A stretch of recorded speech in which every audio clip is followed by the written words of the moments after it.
somewhere right now. You're lying down or sitting back, or maybe you have one eye half closed already, and that is perfectly fine because where you're going tonight requires absolutely no effort from you at all. You just have to breathe and listen and let the words move through you the way water moves through a quiet river, slowly, without hurry, without destination. And if you're watching this from your bed, from your couch, from some corner of the world where the lights are already low and the day has finally, mercifully let go of you, go ahead and type in the comments.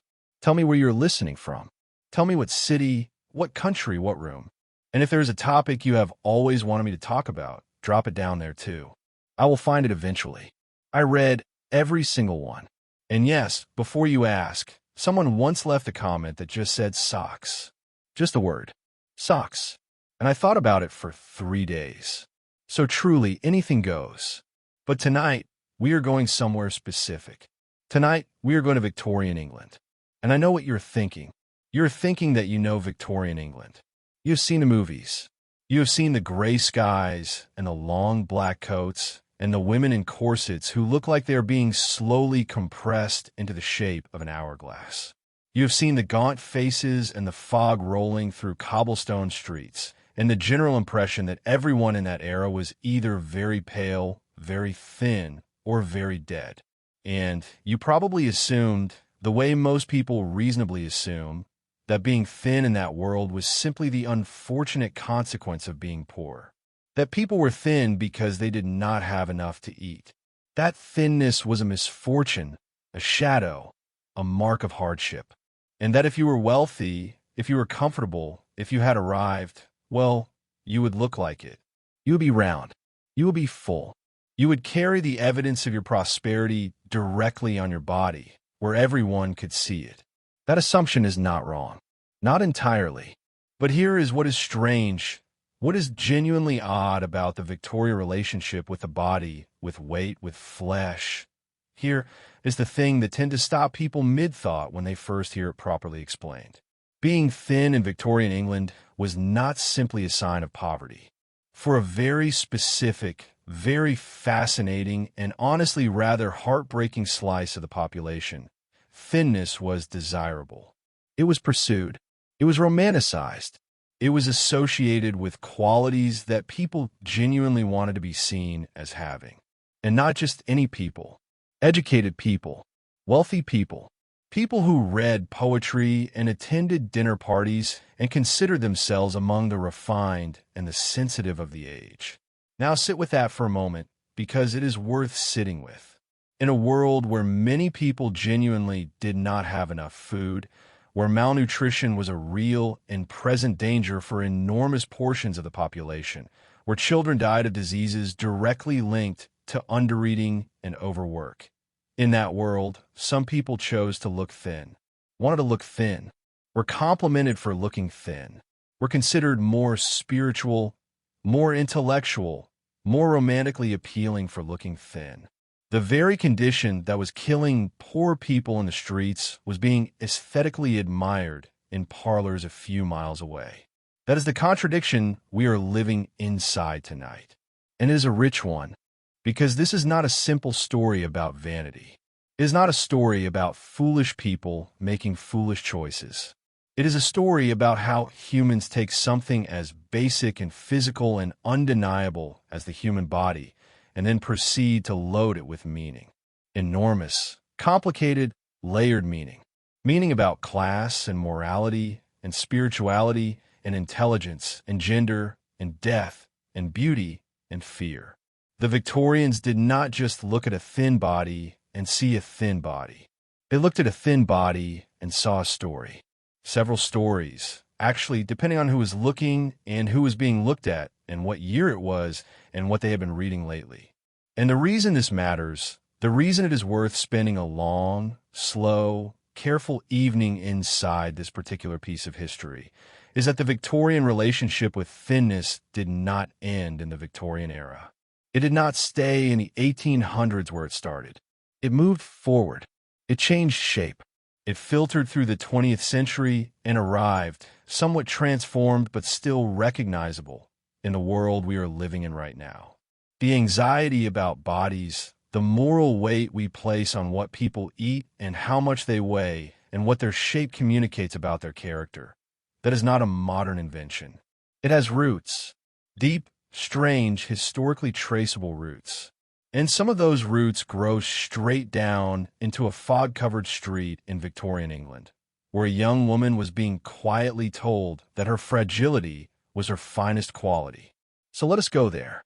Let us go slowly, the way history actually moves, which is not in dramatic lurches, but in long, patient accumulations of small changes. Let us start with what the word Victorian actually contained, because it contained a great deal more than most people expect. And then let us follow the thin body through that world, through its kitchens and its hospitals and its poetry and its fashion plates and its medical journals, and see what we find when we look at it carefully, the way you look at something old and familiar and suddenly realize you have never actually seen it at all. The Victorian era, for those who want the basic frame before we dissolve it, runs roughly from 1837 to 1901. Those are the years of Queen Victoria's reign over Britain, which means they are also, in many ways, the years of Britain's extraordinary and complicated global dominance. The Industrial Revolution is not just happening during this period, it is exploding. Cities are growing faster than anyone knows how to manage. People are moving from countryside to city in numbers that have never happened before. The old ways of organizing life, the village, the farm, the seasonal rhythm, the community knowledge, are being replaced rapidly and not always kindly by the factory, the clock, the wage, the landlord, the smog. And in the middle of all of this physical and economic transformation, people are also doing what people always do when the ground shifts under them. They're thinking very hard about what it means to be a good person. They're thinking about morality. They are building elaborate systems of right and wrong behavior, and they're applying those systems to everything, including the body. This is important. The Victorians were intensely, almost exhaustingly moral, not always in ways we would recognize or agree with, but with genuine seriousness and genuine conviction. They believed that how you behaved revealed your character. They believed that self-control was one of the highest human virtues.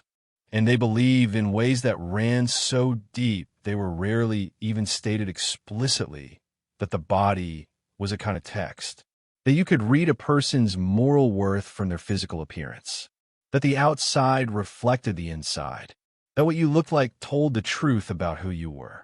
And that belief, that ancient and persistent and deeply human belief, is where our story tonight truly begins. Take a breath here. We are not in any hurry. The night is long and quiet, and we have a great deal of ground to cover, and all of it is interesting, and none of it requires you to do anything except listen. So settle in a little further. Pull whatever is covering you a little closer, and let us keep going. Because here is the question that sits at the very center of everything we are going to explore tonight. If self-control was the great Victorian virtue, and it genuinely was, it was practically a religion unto itself, then what did the thin body mean within that system? Was thinness proof of self-control? Was it proof of refinement, of restraint, of the ability to rise above base physical appetite? Or was it something darker?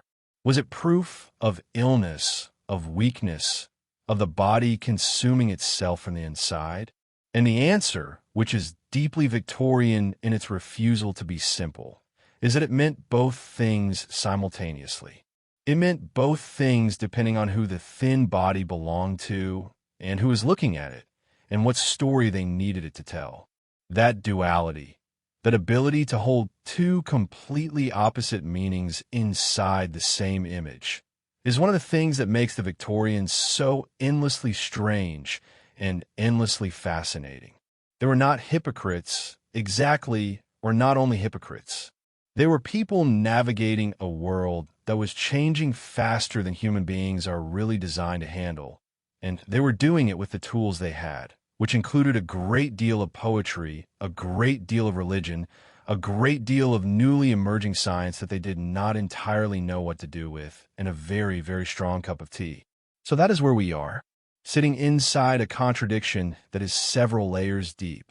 A world in which thinness was simultaneously pitted and admired, simultaneously a sign of poverty and a sign of refinement, simultaneously a symptom of disease and a mark of beauty. And we're going to move through that world carefully and slowly, and with the kind of attention that lets you actually feel what it was like to live inside it, rather than just knowing the facts of it from a distance. The facts are coming, all of them. But first, let us go back a little further than Victoria herself, because the idea she inherited did not begin with her, and the body she presided over was already carrying centuries of meaning before she ever sat down on a throne. Most people, when they picture a wealthy Victorian, picture someone substantial, someone who takes up space, someone whose cheeks are full and whose waistcoat is straining just slightly at the buttons, and who sits at the head of a very long table covered in more food than any reasonable group of people could finish in an evening. And that picture is not invented. It is not a complete fabrication. There really were people who looked exactly like that, and they really were considered successful, and the fullness of their bodies really did communicate something real about their access to resources and their position in the world. The fat, wealthy man is not a myth. He existed. He sat in his chair. He was painted in oils and hung above the fireplace. But here's what that familiar image leaves out. It leaves out the women sitting beside him at that table, who were operating under an almost entirely different set of expectations about what their bodies were supposed to communicate. It leaves out the young men of a certain class who were reading romantic poetry and quietly aspiring to look consumptive and interesting. It leaves out the doctors who were writing, with complete seriousness, about the relationship between thinness and intellectual superiority. It leaves out the fashion plates in the ladies' magazines that were celebrating a silhouette so narrow at the waist that achieving it required genuine physical intervention. And it leaves out the tuberculosis, which, as we're going to discover, turns out to be surprisingly central to this entire story.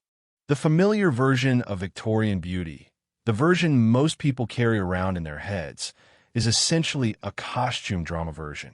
It is corsets and top hats and gaslight, and the general impression of a world that was simultaneously very repressed and very ornate. And that version is not wrong, exactly. But it is incomplete in the way that all simplified versions of complicated historical realities are incomplete. It has been smoothed down and made legible and stripped of the parts that are too strange or too contradictory to fit neatly into a 2-hour film. The reality is considerably stranger. The reality involves a culture that was simultaneously obsessed with abundance and obsessed with restraint, that celebrated the well-fed patriarch and the fragile, ethereal woman in the same breath, that produced cookbooks of extraordinary ambition and diet advice of extraordinary severity, that built the most productive industrial economy the world had ever seen, and then told the women living inside that economy that the highest aspiration for their bodies was to appear as though they barely inhabited them at all. The reality is a place where the meaning of the body was being actively contested, negotiated, and rewritten in real time by doctors and poets and preachers and dressmakers and mothers and daughters, all of whom had slightly different ideas about what a body was supposed to look like and what it was supposed to mean. And the version that most people inherited from popular culture tends to flatten all of that into a single image. The corseted woman, the oppressive husband, the stuffy dinner party, the end. But the history is so much richer than that, and so much stranger, and in some ways so much more recognizable, because the arguments people were having about bodies in the 1840s and 1860s and 1880s are arguments that have not actually ended. They have just changed costumes. So let us look at what popular culture got right, and what it got wrong, and what it quietly left out entirely, because each of those categories is instructive in its own way. What it got right is the corset. The corset is real. The tight lacing is real. The pursuit of a small waist among a certain class of women is historically documented and was taken very seriously by the women who pursued it. The fashion plates of the period, those beautifully illustrated pages in magazines like The Queen and the Lady's Own paper, really did depict waists of genuinely alarming narrowness. And women really did wear garments designed to produce something approaching that silhouette. That part of the picture is accurate. What popular culture got somewhat distorted is the degree to which all women were doing this all the time. Tight lacing, the practice of lacing a corset so severely that the waist was dramatically reduced, was controversial even within Victorian culture. There were doctors writing against it. There were women writing against it. There were entire reform movements dedicated to freeing women from what was described as a kind of voluntary imprisonment of the torso. The corset was not simply accepted without question. It was debated loudly and at length in medical journals and women's magazines and letters to the editor, and the women who wore them ranged from those who found them perfectly comfortable to those who were genuinely suffering and those who were somewhere in the complicated middle. The monolithic image of every Victorian woman cinched into a 17-inch waist is an exaggeration, though the aspiration towards smallness was very real. What popular culture got almost entirely wrong is the idea that Victorian beauty ideals were only about the waist. The waist was one element of a much larger and more complicated aesthetic system, and embedded within that system, in ways that are genuinely surprising when you first encounter them properly, was an idealization of thinness that had almost nothing to do with fashion and almost everything to do with disease. This is where it gets interesting. This is where the story stops being about clothes and starts being about something much deeper and much more unsettling. Because the thin, pale, slightly hollow-cheeked look that became associated with beauty and refinement and romantic appeal in certain Victorian circles was not an invented aesthetic. It was not dreamed up by a dressmaker or a magazine editor, though those people certainly participated in it. It was, at least in part, modeled on what tuberculosis actually looked like on a person. And tuberculosis, during the first half of the 19th century, was not considered only a tragedy. It was, in the minds of a great many people, also considered beautiful. Take a moment with that, because it is genuinely worth pausing over. The most deadly infectious disease in the world at that time, a disease that was killing 1 in 4 people in Europe, a disease that filled hospitals and emptied homes and turned perfectly healthy young people into translucent shadows of themselves within months. That disease was being aestheticized. It was being romanticized. It was being looked at and described with the same language people use to describe sunsets and love letters and the sublime beauty of a mountain at dawn. And the reason for that, the historical, traceable, actually explicable reason, is one of the more remarkable things we're going to spend this evening unpacking. But before we get there, before we go into the tuberculosis and the poetry and the doctors and the moral weight being loaded onto thin bodies, we need to go back further. We need to understand what came before Victoria, what the world looked like in the centuries that fed into hers, because the Victorian relationship with the body did not emerge from nothing. It emerged from a very long conversation that had been going on for a very long time, and that conversation had layers, and those layers are worth knowing. Because the idea that the thin body was spiritually superior, that the person who ate less and weighed less was somehow closer to God or to truth or to genuine human refinement. That idea was not invented in the 1840s. It was very, very old, and the Victorians inherited it and added to it and gave it new scientific language and new poetic expression. But the root was already there, growing quietly in the soil of Western thought, centuries before Queen Victoria was born. And that root, as roots tend to do, goes all the way down. If you want to understand why a Victorian gentleman might look at a thin, pale young woman and see beauty rather than illness, or why a thin young man with a persistent cough might be described in the newspapers as looking interestingly tragic rather than simply sick, you have to go back much further than the 1800s. You have to go back to a way of thinking about the human body that is genuinely ancient, that runs through the history of Western civilization like a thread stitched through cloth, sometimes visible and sometimes hidden beneath the surface, but always there, always pulling the fabric in the same direction. The thread begins, or at least one of its most important strands begins, with the ancient Greeks. And not the Greeks of the gymnasium and the marble athlete and the celebration of the physical form, though those Greeks also existed and are worth knowing about.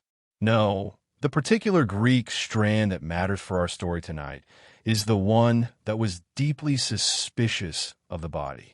The one that looked at the physical, fleshy, hungry, uncomfortable human body and saw it as a problem, as an obstacle, as the thing standing between the immortal soul and its proper home in the realm of pure thought and pure spirit. Plato, whose ideas filtered through centuries of Christian theology and became part of the basic furniture of Western thought, was deeply committed to the idea that the body and the soul were in opposition, that the body, with its appetites and its demands and its insistence on being fed and rested and kept warm, was a kind of prison for the soul, that true wisdom, true philosophical refinement required the ability to rise above physical appetite, to not be ruled by hunger, to exist as much as possible in the realm of thought rather than the realm of flesh. Now, Plato himself was not telling anyone to stop eating. He was making a philosophical point about the nature of human consciousness and the immortality of the soul. But ideas have a way of traveling beyond their original context, and this particular idea traveled extremely well. It was picked up by early Christian thinkers who found it very useful for their own purposes, because Christianity also had a strong tradition of viewing the body as a site of temptation and moral danger. The flesh, in Christian theological tradition, was the location of sin. Appetite, which included hunger, but also included sexual desire and greed and all the other things that made human beings difficult to keep in order, was something to be subdued, to be controlled, to be ideally mortified. And that word, mortified, is worth keeping in mind because it literally means made dead. To mortify the flesh was to deaden it, to punish it, to refuse it what it wanted. And that refusal, that disciplined, principled, religiously motivated refusal to give the body what it demanded, was considered a form of holiness. The Christian tradition of fasting is ancient and extensive and comes directly from this root. Fasting appears throughout the Old Testament and the New Testament and in the practice of nearly every major branch of Christianity across centuries. And what fasting meant, at its theological core, was the deliberate choice to deny the body in order to elevate the spirit, to go hungry so that the soul could be more clearly heard, to exist for a period in a state of physical diminishment that was understood as spiritual enlargement. And the person who fasted well, who fasted with genuine piety and genuine discipline, was not just considered holy. They were often described as appearing holy, as looking different, as having about them a kind of lightness, a kind of translucence, a quality that people described as otherworldly and meant as a compliment. This is the first root of the Victorian aesthetic of thinness. Not fashion, not medicine, not magazine editors. Theology, the very old idea that the person who ate less was somehow more than the person who ate freely. The restraint at the table was a form of moral superiority. That the thin body was, in some deep and only partly conscious sense, a body that had won an argument with itself. Now, this does not mean that thin people in medieval Europe were walking around being celebrated for their figures. Life was far too difficult, and food was far too scarce, and the reality of hunger was far too present for thinness to be straightforwardly desirable in everyday life. The peasant who was thin because they did not have enough, and that was tragedy, not aspiration. The wealthy person who was fat because they could be, and that was power, not embarrassment. The aesthetic equations we were exploring were operating at the level of the religious and the philosophical, in monasteries and in the writing of saints and mystics, not in the fields where people were simply trying to survive. But ideas that are cultivated in those elevated spaces do not stay there. They leak out. They influence the way people talk about virtue and the way people describe admirable qualities and the way beauty is eventually conceptualized in art and literature. And they leaked slowly and steadily across centuries until they arrived in a particularly concentrated form in the early 19th century, wearing a new costume but carrying the same very old luggage. The medieval period gives us something else that matters for our story, something more tangible than philosophy, something that shows up in the actual historical record in ways that are fascinating to trace. It gives us the female saints. There's a pattern in the lives of canonized women of the medieval church, documented by scholars of religious history, that involves extreme fasting. Not occasional fasting, not the ritual fasting of Lent or Holy Week. Sustained, severe, sometimes lifelong restriction of food. Women like Catherine of Siena, who is one of the most thoroughly documented cases, reportedly ate almost nothing for extended periods. Catherine herself described her inability to eat solid food not as illness, but as a spiritual condition, as a grace. Her contemporaries, including her confessor who wrote extensively about her life, described her physical state with a combination of awe and concern, but the awe was very much present. She was venerated, not despite her extreme thinness, but in some sense because of it, because it was read as evidence of her transcendence of the physical, as proof that she was operating on a different plane from ordinary human beings. The historian Rudolf Bell wrote a book in 1985 called Holy Anorexia that drew considerable scholarly attention precisely because it documented this pattern so carefully. Bell identified dozens of medieval and Renaissance female saints whose spiritual biographies included descriptions of near-total food refusal that mapped, in clinical terms, onto what we would now recognize as anorexia nervosa. Bell's interpretation is contested. Other historians have pushed back on the directness of that parallel, arguing that the medieval context was so different from the modern one that applying contemporary diagnostic categories is misleading. And that debate is worth acknowledging, because it is a genuine and interesting scholarly disagreement. But what is not contested is the basic historical fact that, for centuries, the thin, fasting female body was being interpreted through a lens of spiritual exceptionalism, that it was being read as a sign of holiness rather than illness, and that reading did not disappear when the medieval period ended. It moved into the Renaissance, where it mingled with a revived interest in classical philosophy and produced complicated new versions of the idea that the truly refined person was not controlled by appetite. It moved into the Reformation, where Protestant strands of Christianity added their own emphasis on discipline and self-governance and the moral danger of indulgence. It moved through the 17th and 18th centuries, where it lived in the language of politeness and refinement, and the emerging middle-class idea that eating too much, wanting too much, showing too much physical appetite was a mark of vulgarity, of not being quite civilized enough, of belonging to a lower category of humanity than the restrained, the tasteful, the appropriately modest. And then it arrived in the 19th century, where it collided with something new, something that the medieval mystics and the Renaissance humanists and the Protestant reformers had not anticipated. It collided with tuberculosis, and the collision produced something that, from a historical distance, is both completely explicable and genuinely extraordinary.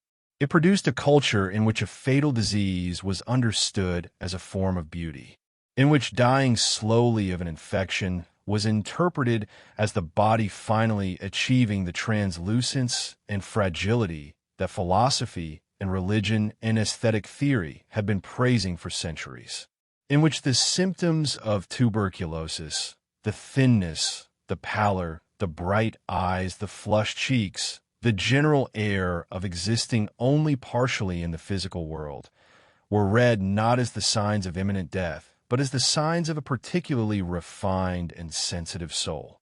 And to understand how that happened, how a culture arrived at a place where it could look at a dying young person and see beauty rather than tragedy, we need to understand the Romantic movement.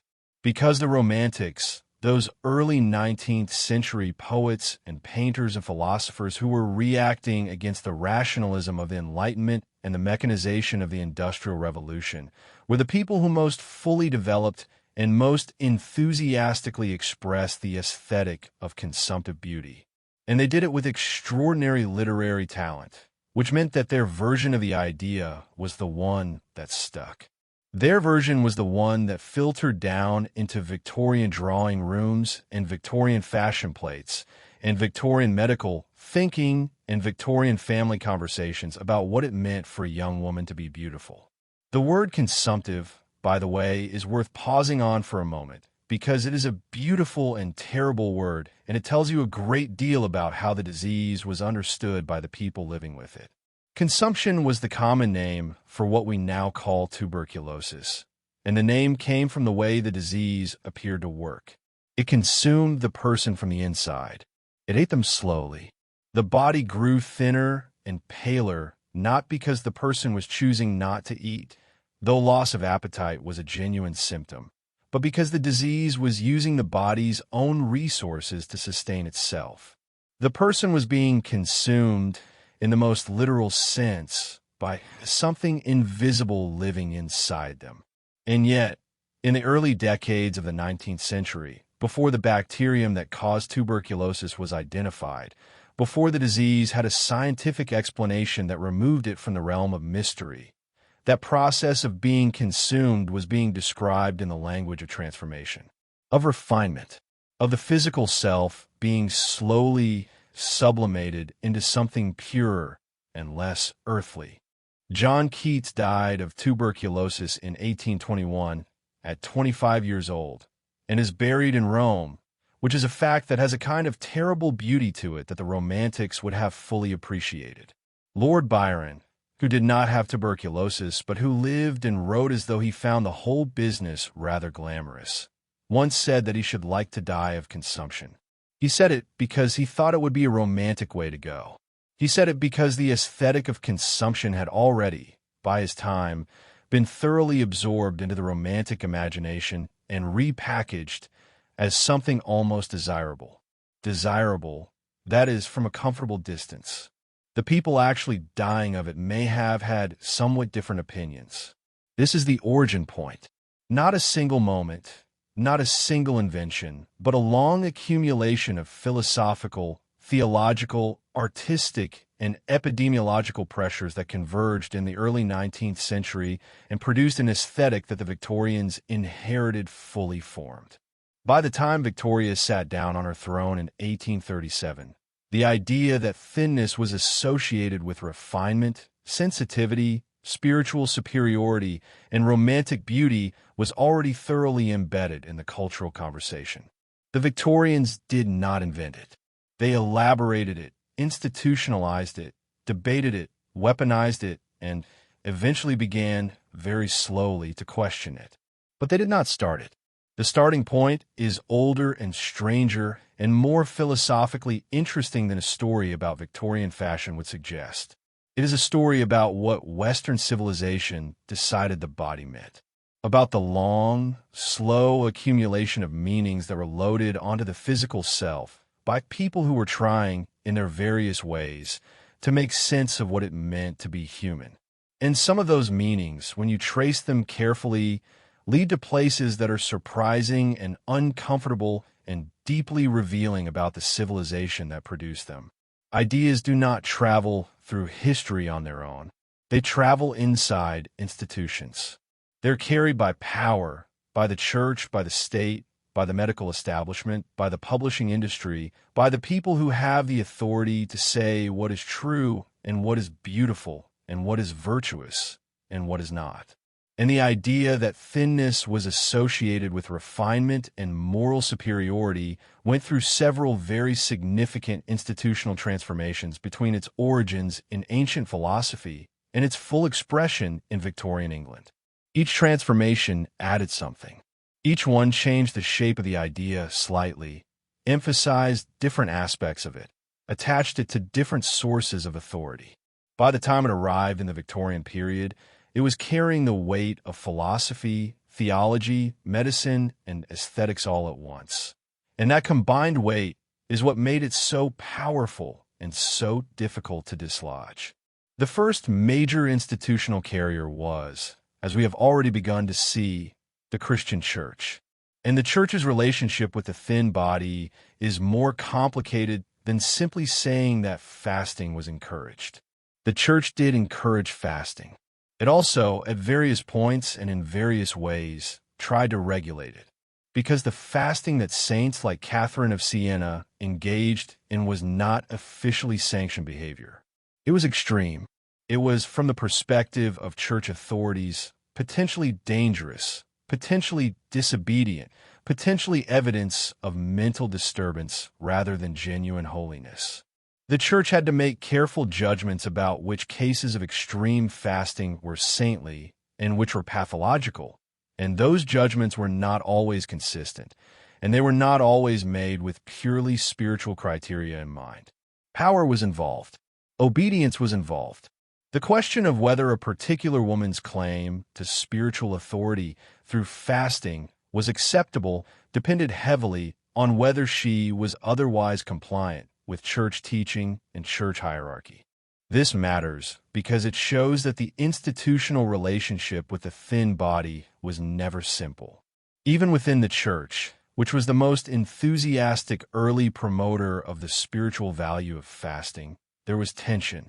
There was recognition that the thin body could be read in multiple ways, that it could be a sign of holiness or a sign of rebellion or a sign of illness, and that the interpretation depended as much on the interpreter's interests as on any objective characteristic of the body itself. That interpretive flexibility, that ability to read the same body in radically different ways depending on context and agenda, is something we're going to encounter again and again as we move through the Victorian period. The second major institutional carrier was medicine. And medicine's relationship with the thin body in the Victorian period is particularly fascinating because it was in the process of transforming itself during exactly this time. Victorian medicine is not the medicine of the ancient world, where the body was understood through the framework of the four humors. And it is not the medicine of the 20th century, where bacteria and viruses and biochemistry provide the explanatory framework. It is something in between, something transitional, something that had abandoned many of the old explanations but had not yet fully developed the new ones. And in that transitional space, ideas from philosophy and theology and aesthetics were still actively shaping how doctors thought about bodies and what they considered healthy and what they considered abnormal. In the early Victorian period, before Robert Koch identified the tuberculosis bacterium in 1882, doctors understood consumption largely in terms of constitutional predisposition. They believed that some people were simply built in a way that made them vulnerable to the disease, that there was a consumptive type, a particular physical and temperamental configuration that indicated susceptibility. And the consumptive type, as described in the medical literature of the time, was characterized by thinness, pallor, narrow shoulders, long fingers, fine features, and a sensitive, excitable temperament. These were understood as physical signs of an inborn vulnerability. They were also, and this is the extraordinary thing, the characteristics that the aesthetic literature of the same period was describing as beautiful. So you had a situation where medicine and aesthetics were, in a sense, describing the same body and reaching completely opposite conclusions about what it meant, while using almost identical language. The doctor looked at the thin, pale, fine-featured person and saw a constitutionally vulnerable individual who was at risk for the most deadly disease of the age. The poet and the fashion journalist looked at the thin, pale, fine-featured person and saw an ideal. And the person living in that thin, pale body was navigating both of these interpretations simultaneously, which must have created a particular kind of cognitive dissonance that we will have occasion to think about in some detail. But here's where power comes in most directly. The medical establishment of the Victorian period was overwhelmingly male. The patients being assessed and described and diagnosed and categorized were, very often, female. And the medical literature of the period reflects a particular set of assumptions about female bodies and female minds and the relationship between the two that did a great deal to shape how thinness was understood and responded to in women specifically. There was a widespread medical belief, not seriously questioned within mainstream Victorian medicine until quite late in the period, that women were fundamentally more physically fragile than men, that their nervous systems were more delicate, that their physical and mental health were more closely intertwined, that the demands of reproduction made their bodies inherently more susceptible to breakdown. And within that framework, thinness in a woman was both a sign of her natural delicacy and a potential warning sign that something was going wrong with her system. Both things at once again. The medical concept of neurasthenia, which was named and systematized by the American physician George Beard in 1869, but was enthusiastically adopted in Britain, is particularly relevant here. Neurasthenia was understood as a nervous exhaustion, a depletion of the nervous energy that was thought to animate the body and mind. It was thought to be particularly common among the educated and the refined, among people who did a great deal of intellectual work or who felt things very deeply. And it was associated with weight loss, with pallor, with fatigue, with a kind of translucent fragility that was, again, described with language that was not entirely free of aesthetic admiration. The neurasthenic patient was not simply sick. They were, in the medical imagination of the period, exquisitely sensitive, refined to the point of physical vulnerability, too finely tuned for the coarse demands of ordinary physical life. This is power reshaping an idea in a very specific direction. The medical establishment, with its authority to define what was normal and what was pathological, was simultaneously confirming and complicating the aesthetic idealization of the thin body. It was saying that thinness in a certain kind of person, a refined, educated, sensitive person, was not necessarily abnormal, that it was consistent with their nature, that it might even be expected. And in doing so, it was giving medical legitimacy to an aesthetic ideal that was, in practice, harmful to the women who felt pressure to embody it. The church and the medical establishment were not the only institutions reshaping this idea. Commerce was doing it too, in its own way, and commercial power is worth paying attention to because it operated at a different level of society from the church and the medical profession. It operated in the marketplace, in the pages of magazines, and the windows of shops, and the conversations of saleswomen with their customers. The growing fashion industry of the Victorian period was deeply invested in a particular ideal of the female body, not because anyone had thought carefully about its implications, but because that ideal sold things. It sold corsets and dress patterns and beauty products and in magazines that advertised all of the above. And the ideal that it was selling throughout much of the Victorian period required smallness, required narrowness at the waist and delicacy of the wrist, and a general impression of fragility that made the things being sold seem necessary for its achievement. The fashion magazine is not an invention of the 20th century. The Victorian period had a thriving fashion press, and that press was producing imagery and rhetoric about the female body that was shaping how ordinary middle-class women thought about their own bodies and what those bodies should look like.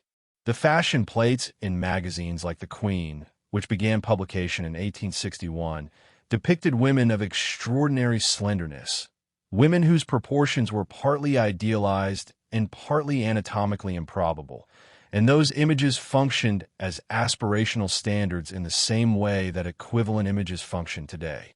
They showed women what they were supposed to look like, and they sold them the products that were supposed to help them get there. But there is something important to say about what the Victorian fashion ideal was actually doing to bodies, as distinct from what it was trying to do to them aesthetically. The corset, which is the most immediately obvious instrument of this ideal, was not primarily a weight loss device. It did not reduce the amount of flesh on a person's body. What it did was redistribute that flesh, compress it, and create the appearance of a dramatically reduced waist by pushing the contents of the torso upward and downward.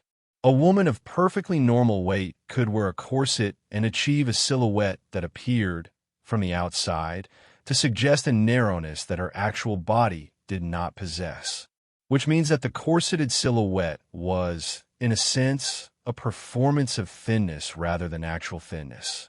It was the body being shaped by external means to communicate a set of meanings, refinement, self-control, femininity, class membership, that the culture associated with smallness.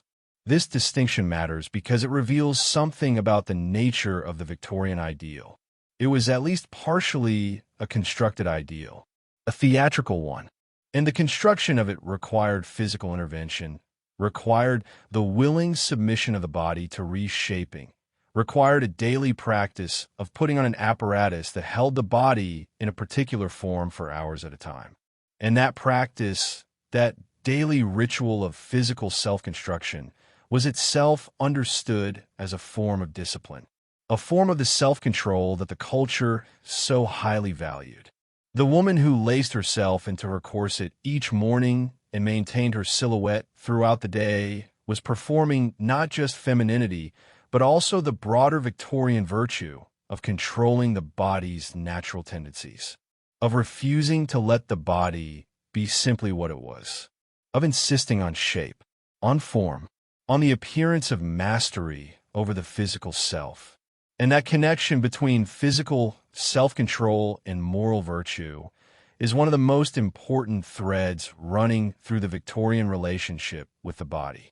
It connects the ancient philosophical and theological tradition we traced in the last chapter to the very practical, commercial, daily reality of Victorian life. The corset is not a philosophical document, but it is carrying philosophical meaning. It is the material expression of an idea that goes all the way back to Plato, dressed up in whalebone and silk and sold in a shop on Oxford Street.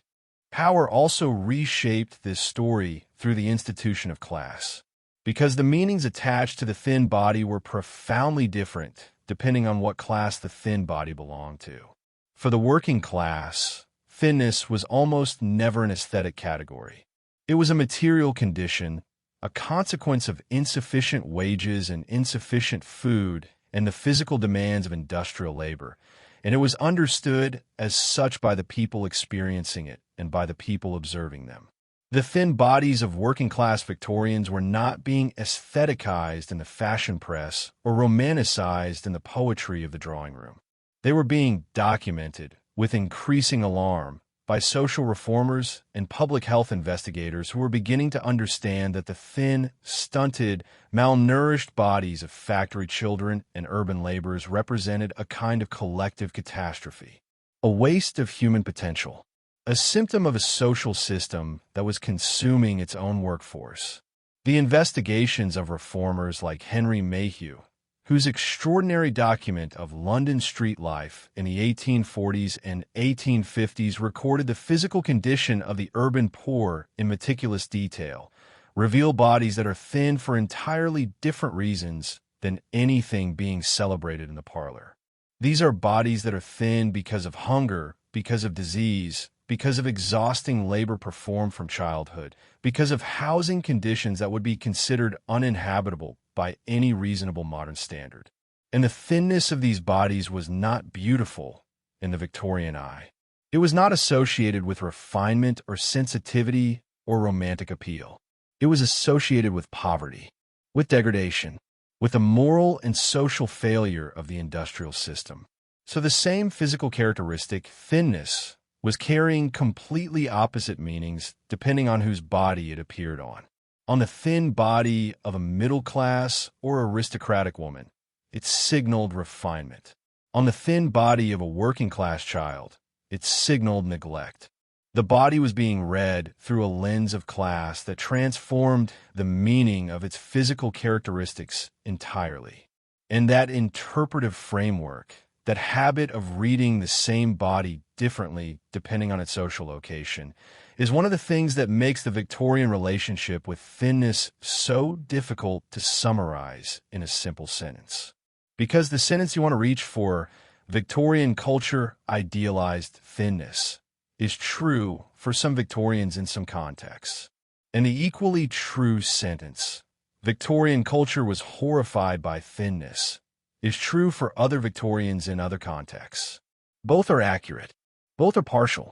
The reality, as usual, is located somewhere in the complicated space between them, in the specific details of who was looking and who was being seen and what institutional framework they were both operating within. And it is into that complicated space that we're going to go next, because the place where all of these forces, the philosophical, the theological, the medical, the commercial, the class-based, came together most vividly and most revealingly was not in a hospital or a church or a fashion house.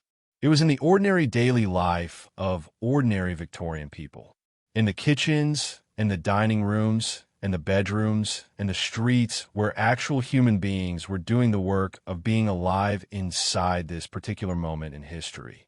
And that daily life, when you look at it carefully, has a texture and a specificity and a humanity that no philosophical framework or institutional analysis can fully capture. It requires a different kind of attention, a slower kind, the kind that notices what was on the table and what it smelled like and who was allowed to sit down and who was standing in the kitchen making it. Let's walk into a house now. Not a particular house, but a kind of house, the kind that sat somewhere in the enormous middle of Victorian society. Not the very wealthy, not the very poor, but somewhere in that broad and anxious middle range where most people who thought of themselves as respectable were trying to live lives that looked, from the outside, like they knew what they were doing. This is a house in a city, probably London, but it could be Manchester or Birmingham or Leeds, one of those rapidly expanding industrial cities where the streets smelled of coal smoke and horse manure and the particular chemical tang of whatever the nearest factory was producing that week. The year is sometime in the 1860s, which is far enough into Victoria's reign that the era has settled into itself, has developed its own particular textures and rhythms and unspoken rules about how things are done. The house is narrow, 3 stories, maybe 4 if you count the semi-basement where the kitchen is located, which slopes down toward the street and catches less light than anyone living there would prefer. The rooms are smaller than a modern person would expect, and there are more of them than seem strictly necessary, because the Victorians had very particular ideas about separating different activities into different spaces. There's a parlor for receiving visitors, a dining room for eating, a drawing room for after-dinner conversation, bedrooms upstairs that are cold in winter, because heating the whole house is expensive and mostly people just heat the rooms they are actively using. The walls are papered in patterns that modern eyes would find overwhelming. Dense florals, deep colors, stripes and flourishes, and a general commitment to filling every surface with something. There are curtains, heavy ones, because privacy matters and also because they help keep the cold out.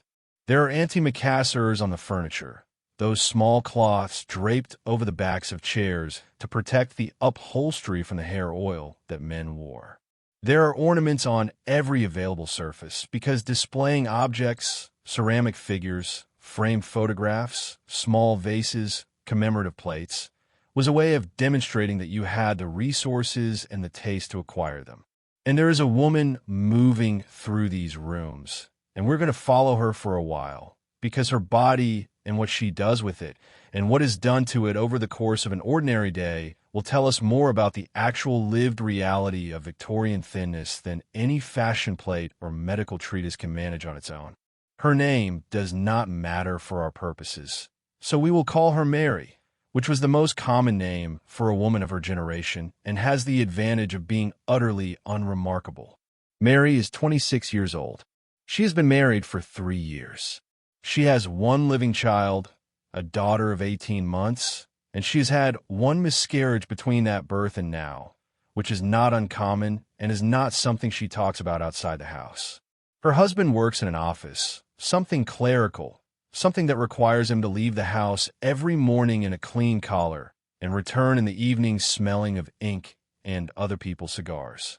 They employ one servant, a girl of 15 who lives in the attic room and does the heavy work that Mary cannot or should not do herself, given her position. Mary is responsible for managing the household, which means planning meals and tracking expenses and making sure the girl does her work properly and maintaining the appearance of the house and raising the child and being available to her husband when he returns home and fitting in, around all of that, the social expectations of her position, which include making calls on other women and receiving calls from them and attending church and doing charitable work and generally being visible in the ways that a respectable middle-class woman is supposed to be visible. She wakes early before the light is fully up because the household runs on her schedule and someone needs to get the fire going and wake the servant girl and set the day in motion. She sleeps in a cotton nightgown that covers her from throat to wrist to ankles because the Victorians did not heat their bedrooms, and also because exposing skin, even to yourself, even in the privacy of your own bed, was not something respectable women were encouraged to do. The room is cold. Her breath makes small clouds in the air.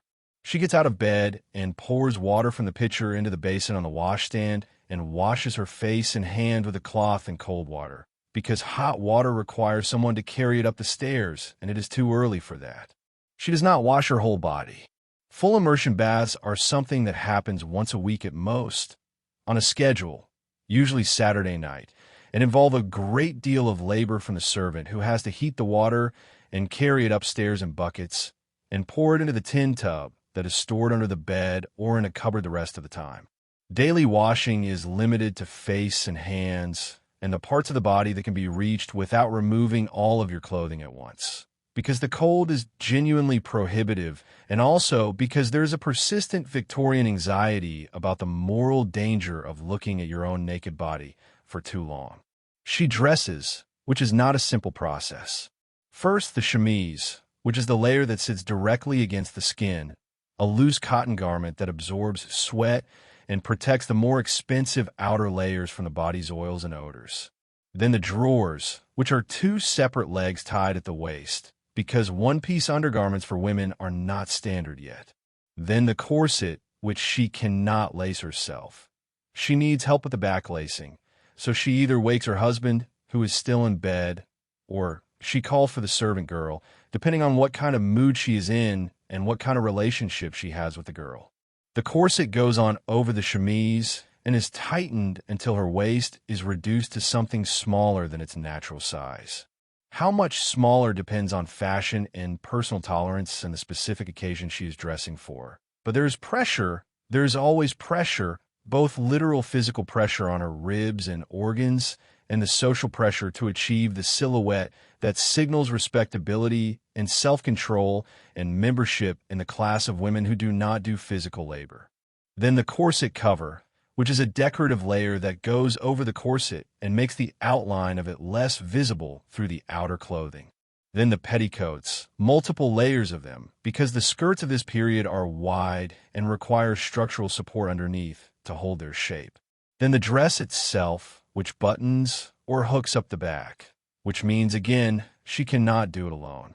The dress has long sleeves and a high neck and covers everything except her hands and face and a small portion of her throat. The fabric is probably wool or cotton, depending on the season, in a dark or modest color because bright colors and delicate fabrics are for special occasions, and also because they show dirt, and this is a city and the air is full of coal dust, and everything gets dirty faster than you would believe possible if you have only lived in a world with modern air quality standards. Her hair, which she has slept on and which is now in some state of disarray, needs to be pinned up.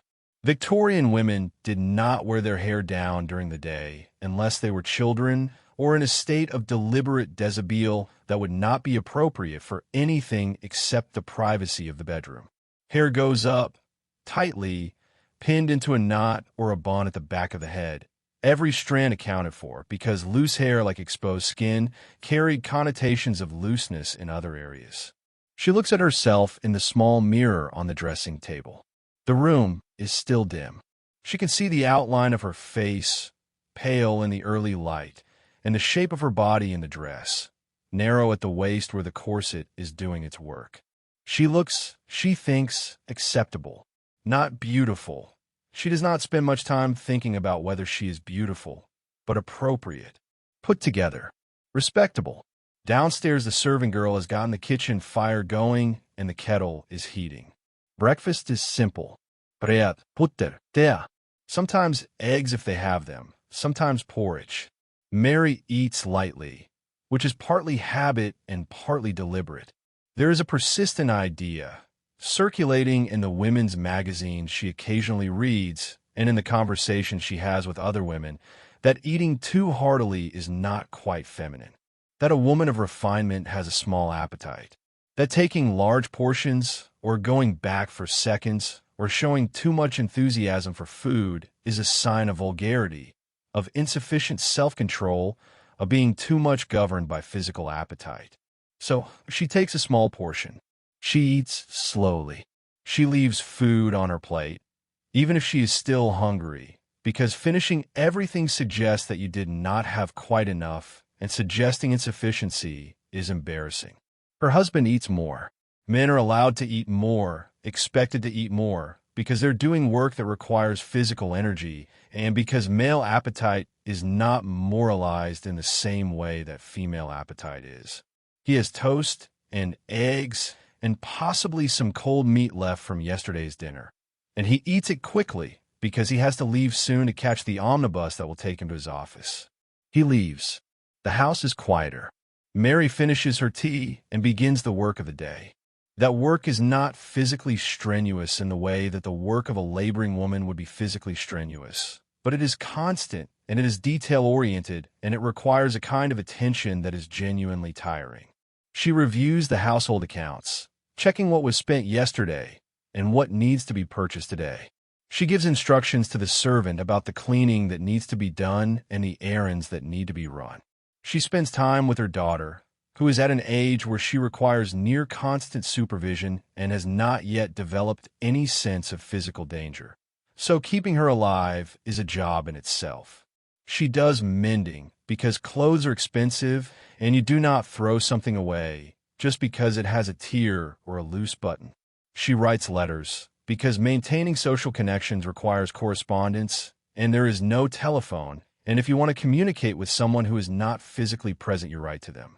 She plans the evening meal, which will need to be substantial because her husband expects a proper dinner when he comes home, and a proper dinner means multiple courses and careful timing and coordination with the servant who will be doing most of the actual cooking, but who needs instruction about what to cook and when. She does not eat much during the day. Lunch is not a substantial meal in this household. Perhaps some bread and cheese, perhaps some cold meat, perhaps just tea and a biscuit. She is not particularly hungry anyway. The corset makes feeling hungry difficult because it compresses the stomach and limits how much you can comfortably eat at one time. And there is, again, that persistent background hum of instruction from magazines and mothers and the general cultural conversation that women should not require much food, that a small appetite is a sign of refinement, that the truly delicate woman eats like a bird and maintains her figure through natural restraint rather than through any effortful dieting. Except, of course, it is not natural restraint.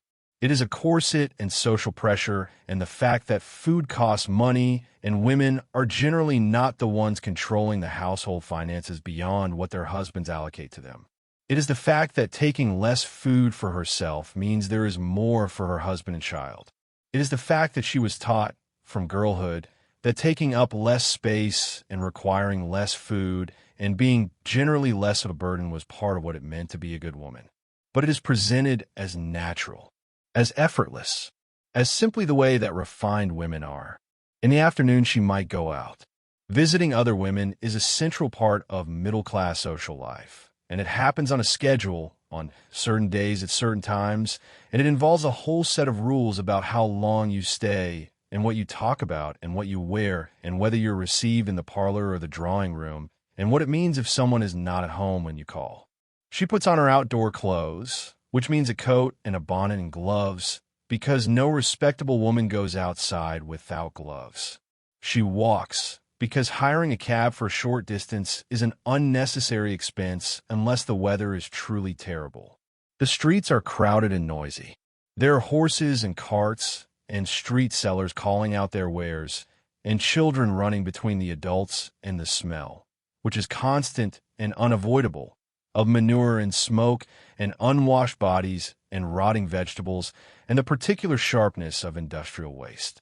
She lifts her skirt slightly as she walks to keep the hem out of the worst of the street muck, which accumulates constantly because street cleaning is irregular and drainage is poor, and when it rains the streets turn into rivers of liquid filth.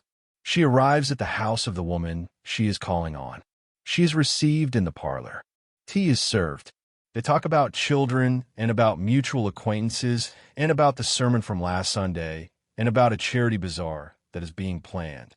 They do not talk about anything particularly intimate because intimacy between women outside of very close friendships is not something this culture encourages. They talk around things. They imply. They observe the forms. The tea is served with small cakes, and Mary takes one, eats half of it, leaves the rest on her plate. The other woman does the same. They are performing restraint for each other, demonstrating that neither of them is the kind of woman who would greedily consume everything offered to her. After the appropriate amount of time has passed, not too short, which would be rude, not too long, which would be presumptuous, Mary takes her leave. She walks home.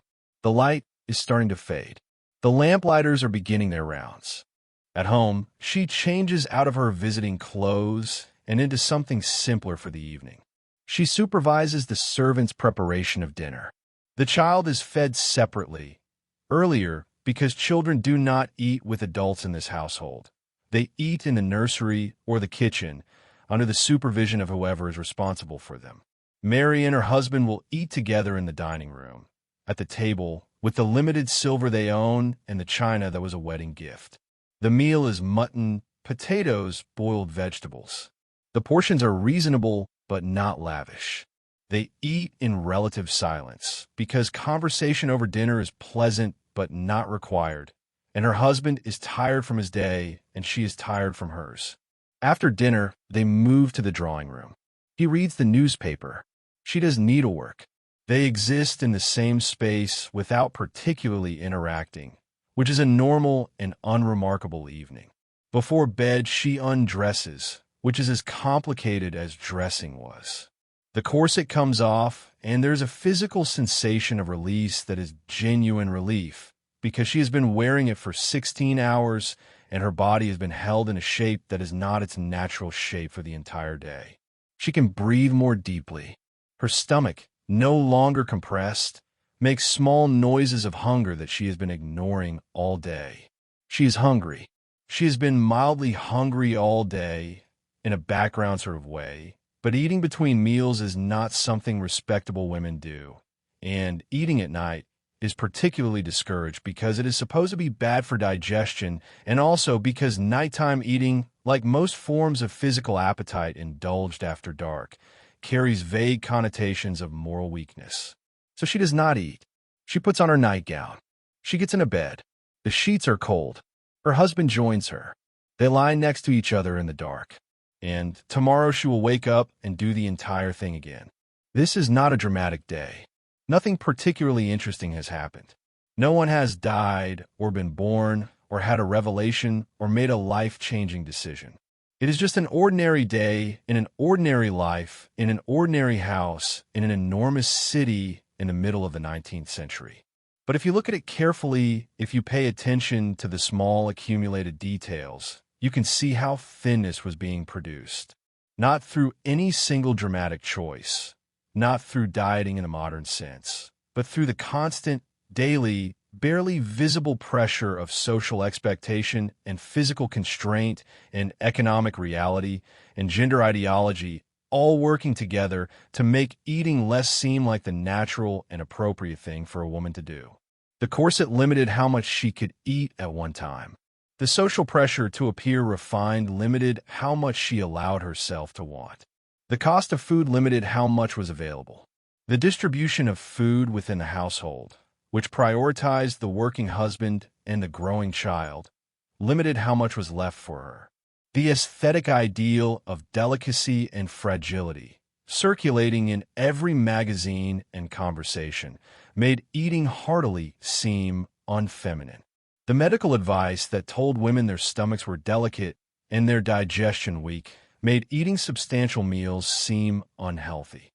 And the accumulated effect of all of these small pressures, applied consistently over days and months and years, was a body that stayed thin or stayed thinner than it would have been if the woman living in it had been allowed to eat whenever she was hungry and as much as she wanted. And the remarkable thing, the thing that is genuinely worth sitting with for a moment, is that Mary, our ordinary woman in her ordinary house, would not describe any of this as restrictive. She would not think of herself as being on a diet or as denying herself or as suffering under an oppressive system. She would think of herself as behaving normally, as doing what women do, as eating appropriately for someone of her sex and class and position. The restriction had been so thoroughly naturalized, so completely woven into the fabric of daily life, that it did not register as restriction at all. It was just how things were. And that invisibility, that ability of a system to make itself seem inevitable and natural and simply the way the world works, is one of the most effective tools power has. It does not need to announce itself. It does not need to argue for itself. It just arranges the furniture of daily life in a particular way and then steps back and lets people navigate the arrangement. And most of them never think to ask whether the furniture could have been arranged differently. There's an object that sits at the absolute center of this story, and we have been circling it for some time now without looking at it directly, and it is time to look. The object is the corset, and the corset is worth understanding in detail, not because it is the only thing that mattered in the Victorian relationship with the body. It was not. But because it is the most visible, the most literal, the most physically immediate manifestation of the idea that the female body needed to be controlled, shaped, reduced, and held in a form other than the one it would naturally take.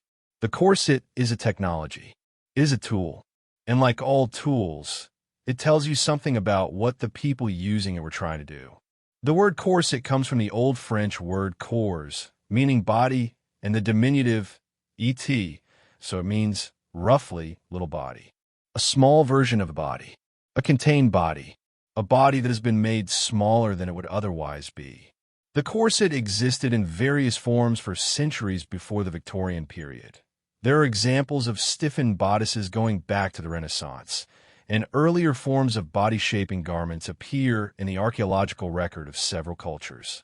But the Victorian corset is a specific object, distinct from what came before and what came after, and it is worth understanding in its specificity.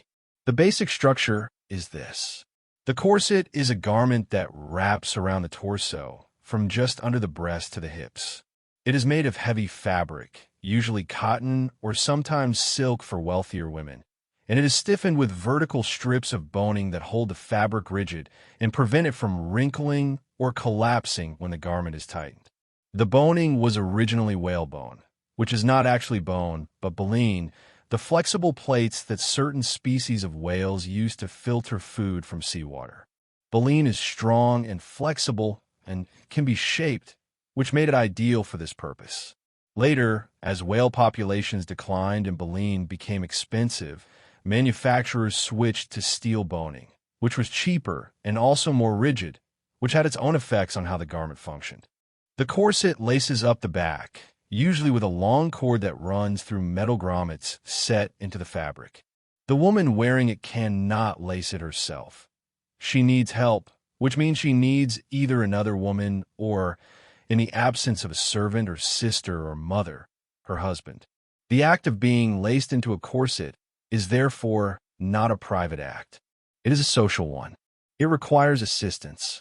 It makes the woman dependent, at least for this one task, on someone else. And that dependence, that necessary involvement of another person in the daily preparation of the female body, is part of the system. It reinforces the idea that women are not fully autonomous, that their bodies are not entirely their own to manage, that achieving the proper appearance requires external intervention, external support, external correction. Once laced, the corset tightens around the waist, compressing it to a circumference smaller than its natural size. The amount of reduction varied.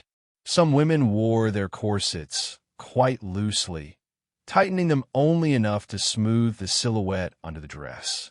Others engaged in what was called tight lacing, which meant pulling the laces as tight as possible and reducing the waist to measurements that seem, from a modern perspective, almost impossible. An 18-inch waist was considered ideal in some fashion circles in the mid-Victorian period, and there are documented cases of women achieving measurements of 16 inches or even smaller, though how accurately those measurements were taken is open to question, and whether they could be sustained for any length of time is doubtful. What the corset does to the body is complex. The most obvious effect is the reduction of the waist, which creates the hourglass shape that Victorian fashion idealized. But the corset also does other things, less visible but equally significant. It redistributes the flesh of the torso, pushing the breasts upward and the hips downward, creating a vertical elongation of the figure. It restricts breathing, because the ribs cannot expand fully when they're held in place by rigid boning. It compresses the internal organs, pushing the stomach and intestines downward and backward into whatever space is available, which affects digestion and makes eating large meals uncomfortable. It affects posture, forcing the spine into a particular alignment and making certain movements difficult or impossible. You cannot bend easily at the waist when you are wearing a corset. You cannot slouch. You cannot twist your torso freely. Your movement is constrained in specific, intentional ways. And all of those constraints were understood by the people promoting the corset as positive, as beneficial, as necessary for achieving not just beauty, but also proper deportment and moral uprightness. The corset forced you to stand straight, which was associated with dignity and self-respect. It prevented slouching, which was associated with laziness and moral laxity. It made certain kinds of physical labor impossible, which was desirable if you were a middle-class woman trying to signal that you did not need to do physical labor. It created a silhouette that was visibly different from the silhouette of working-class women who could not afford corsets or could not wear them while doing the kind of work they did. And that visible difference was a form of class signaling, a way of saying, I am not that kind of woman, without having to speak the words aloud. The debate over the corset, which raged throughout the Victorian period medical journals and women's magazines and reform pamphlets, is worth paying attention to because it reveals how deeply contested this object was even within the culture that produced it. There were doctors who argued that the corset was harmful, that it caused a range of medical problems from indigestion to uterine displacement, to fainting, to skeletal deformities. There were women who wrote to magazines describing the relief they felt when they stopped wearing corsets and adopted the rational dress promoted by the dress reform movement. There were entire organizations dedicated to freeing women from what they described as a form of bodily imprisonment. But there were also doctors who defended the corset, who argued that it provided necessary support for the female frame, which was understood as inherently weaker than the male frame and therefore in need of external reinforcement. There were women who wrote passionately about their affection for their corsets, who said that they felt more comfortable and more confident wearing them than not wearing them. There were fashion writers who argued that the corset was essential for achieving a properly elegant appearance, and that abandoning it would mean abandoning all standards of beauty and refinement. And there were moralists who worried that the anti-corset movement was part of a broader attack on femininity itself, on the proper distinction between male and female, on the social order that depended on women looking and behaving like women rather than trying to adopt masculine forms of dress and movement. The corset, in other words, was never just a piece of clothing. It was a site where much larger arguments about women's bodies and women's autonomy and women's role in society were being fought. And those arguments did not resolve neatly. They continued in various forms through the end of the Victorian period and into the 20th century, and in mutated forms into the present day. But what the corset did, in its own immediate and physical way, was produce thinness, or at least the appearance of thinness at a specific location on the body. The waist, when corseted, was smaller than the waist uncorseted. And that visible smallness communicated all of the things that Victorian culture associated with a small waist: self-control, femininity, refinement, class membership, moral uprightness, aesthetic appeal. The corset turned the body into a text that could be read, and it made sure that text said the right things. And the woman wearing it, the woman we have been following through her ordinary day, put it on every morning and took it off every night, and probably did not spend much time thinking about what it meant. It was just part of getting dressed, part of preparing the body for the social world, part of being a woman in the middle of the 19th century in a city in England where everyone was trying, in their own various ways, to survive and to maintain their position and to look like they belonged to the world they were living in. The corset was heavy. It was uncomfortable. It made certain things harder, but it also made certain things possible. It made respectability possible. It made acceptance possible. It made marriage and social connection and the ability to move through public space without being judged or remarked upon possible. And those things mattered. They mattered enormously to the women whose lives depended on maintaining them. So they wore the corset, and their waist got smaller, and the ideal got reinforced, and the cycle continued. Now I need to talk about the fact that everything we've been describing so far, the corset, the restricted eating, the aesthetic ideal of fragility, the romantic consumption, all of it applied to a very specific slice of Victorian society and did not apply at all, or applied in completely different ways, to everyone else. Because Victorian England was not one culture. It was many cultures stacked on top of each other, and living in close physical proximity, but operating according to entirely different rules about what bodies were supposed to look like and what they were supposed to be able to do. If you were a middle-class woman like Mary, the woman we followed through her day, your body was supposed to be delicate, small-waisted, pale, relatively inactive. Your value was located partly in your appearance and partly in your ability to manage a household and raise children, but it was not located in your physical strength or your ability to perform heavy labor. You were supposed to be, in the language of the time, ornamental. And being ornamental required a particular kind of body, and that body was produced through the daily practices we have been examining. The corset, the restricted diet, the limited physical activity, the whole apparatus of middle-class feminine respectability. If you were a working-class woman, almost none of that applied to you. You might own a corset, if you could afford one, and you might wear it on Sundays or for special occasions, but you could not wear it while doing the work that actually kept you alive. You could not wear a tightly laced corset while scrubbing floors or carrying water or working in a factory or selling goods in the street or doing any of the dozen other forms of labor that working-class women perform to survive. Your body needed to be strong. It needed to be durable. It needed to be able to work for 12 or 14 or 16 hours a day, 6 days a week, performing tasks that were physically exhausting and often dangerous. And the aesthetic ideal that celebrated fragility and delicacy had absolutely nothing to do with the reality of your life. Working-class women were thin very often, but their thinness meant something completely different from the thinness of a middle-class woman. It meant insufficient food.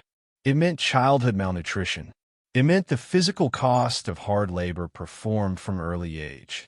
It meant tuberculosis, which was far more common among the urban poor than among any other population, and which was definitely not being romanticized when it appeared in the body of a factory girl or a laundress or street seller. The thin body of a working-class woman was read as evidence of poverty, of hard living, of belonging to a class that was considered by the middle and upper classes to be less refined and less morally elevated and frankly less fully human than themselves. This class divide in the meaning of thinness is one of the most important things to understand about the Victorian period, because it shows how completely the interpretation of a body is shaped by the social position of the person inhabiting it. The same physical characteristic, a narrow waist, a slender frame, a pale complexion, could be read as beauty in one woman and as degradation in another, depending entirely on what class she belonged to. And that interpretive divide was not accidental. It was part of how class itself was constructed and maintained. The middle class needed to be visibly different from the working class, needed to signal their superior position through their bodies and their clothing and their manners, and the aesthetic idealization of delicacy was one of the tools they used to do that. But the divide was not only between middle class and working class. It also ran through gender in ways that are equally revealing. Men and women of the same class were subject to completely different expectations about what their bodies should look like and what those bodies should be capable of doing. For middle-class men, thinness was not particularly idealized. The aesthetic ideal for a prosperous man was solidity, substance, a certain well-fed sturdiness that communicated success and reliability. The fat Victorian gentleman, sitting in his club with his waistcoat buttons straining slightly, was not an object of aesthetic disgust. He was an object of respect, or at least of recognition. He looked like a man who had done well for himself, a man who could afford to eat properly and did not need to perform physical labor. His body was a body that took up space, and taking up space was understood as appropriate for a man of his position. There were exceptions to this, of course. The romantic ideal, which we will return to shortly, did include thin young men with pale faces and tragic expressions, but that was a specific subcultural aesthetic associated with poets and artists and a certain kind of sensitive, melancholic temperament. It was not the mainstream ideal for masculinity. The mainstream ideal was robustness, physical presence, the ability to command a room and a household and a business through sheer authoritative solidity. And that masculine ideal created a fascinating asymmetry. A husband and wife of the same middle-class household could be subject to completely opposite aesthetic expectations.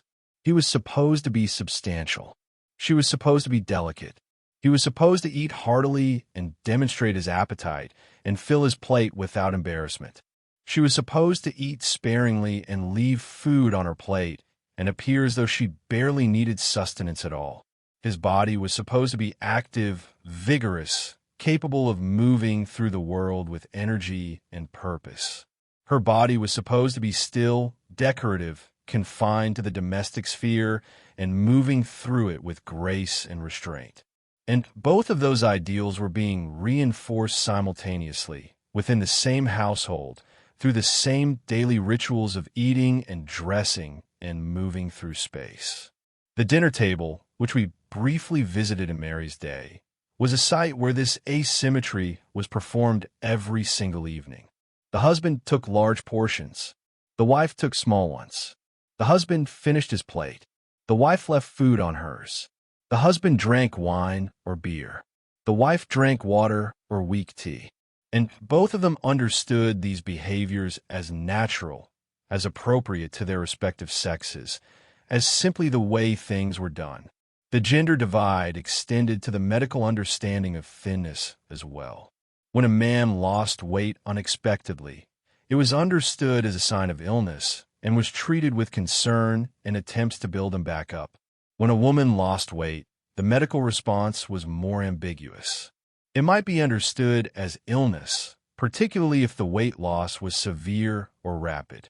But it might also be understood as consistent with her naturally delicate constitution, especially if she was young and educated and showed other signs of sensitivity and refinement. The same symptom, weight loss, was interpreted through the lens of gender and could mean entirely different things depending on whether it appeared in a male body or a female one. And within the category of women, there were further divisions based on age and marital status and reproductive history. A young, unmarried woman was expected to be particularly delicate, particularly slender, particularly ethereal. Marriage and childbirth were understood to change the female body in ways that made some degree of increased substance acceptable, even expected. The matron, the married woman who had borne children, was allowed to be somewhat fuller than the girl. Not fat, exactly, but no longer required to maintain the extreme delicacy of youth. Her body had done its work. It had fulfilled its reproductive function, and the aesthetic expectations relaxed slightly, though not entirely, to acknowledge that. But the working-class woman, whether young or old, married or unmarried, mother or not, was never subject to the same aesthetic ideal of delicacy in the first place. Her body was evaluated by different standards entirely. Was it strong enough to work? Was it capable of bearing children who would survive? Was it free of obvious disease or deformity? Those were the questions that mattered for a woman whose survival depended on her physical labor. The middle-class obsession with smallness and fragility was, from the perspective of working-class life, an incomprehensible luxury, a sign of how distant the lives of the comfortable were from the lives of everyone else. And yet the ideal leaked downward. It filtered through the culture in ways that affected even the women who could not possibly achieve it or sustain it. The fashion plates in cheap magazines showed the same narrow waists and delicate figures that appeared in the expensive ones. The beauty advice columns that ran in penny newspapers promoted the same aesthetic of pale, refined fragility. The secondhand clothing market sold corsets to women who could barely afford them and who could not possibly wear them during working hours, but who wanted on Sunday to look like they belonged to a higher class than they actually did. The ideal spread, even as the material conditions that would allow its achievement remained unavailable to the vast majority of women. And that gap between the ideal and the possible is one of the more quietly cruel things about this entire system, because it meant that women who were already struggling, already malnourished, already working themselves to exhaustion, were also being told implicitly and sometimes explicitly that their bodies were wrong, that they were too coarse, too strong, too marked by labor, that they did not look the way women were supposed to look. And there was nothing they could do about it because the aesthetic ideal required resources they did not have: time, money, freedom from physical labor, access to adequate food that they could then choose to eat sparingly. The ideal required, in other words, the very privileges that define the class boundary they were on the wrong side of. So the hidden divide, which was never particularly hidden to the people living inside it, ran through every aspect of Victorian life, through class and gender and age and occupation and geography. The thin body meant radically different things depending on whose body it was. And the culture, which spoke about thinness in universal terms, as though it were a simple aesthetic category that could be applied equally to everyone, was actually operating with an elaborate set of unspoken rules about when thinness was desirable and when it was pitiable and when it was irrelevant and when it was actively threatening to the social order. Those rules were rarely stated explicitly, because making them explicit would have required acknowledging how arbitrary they were.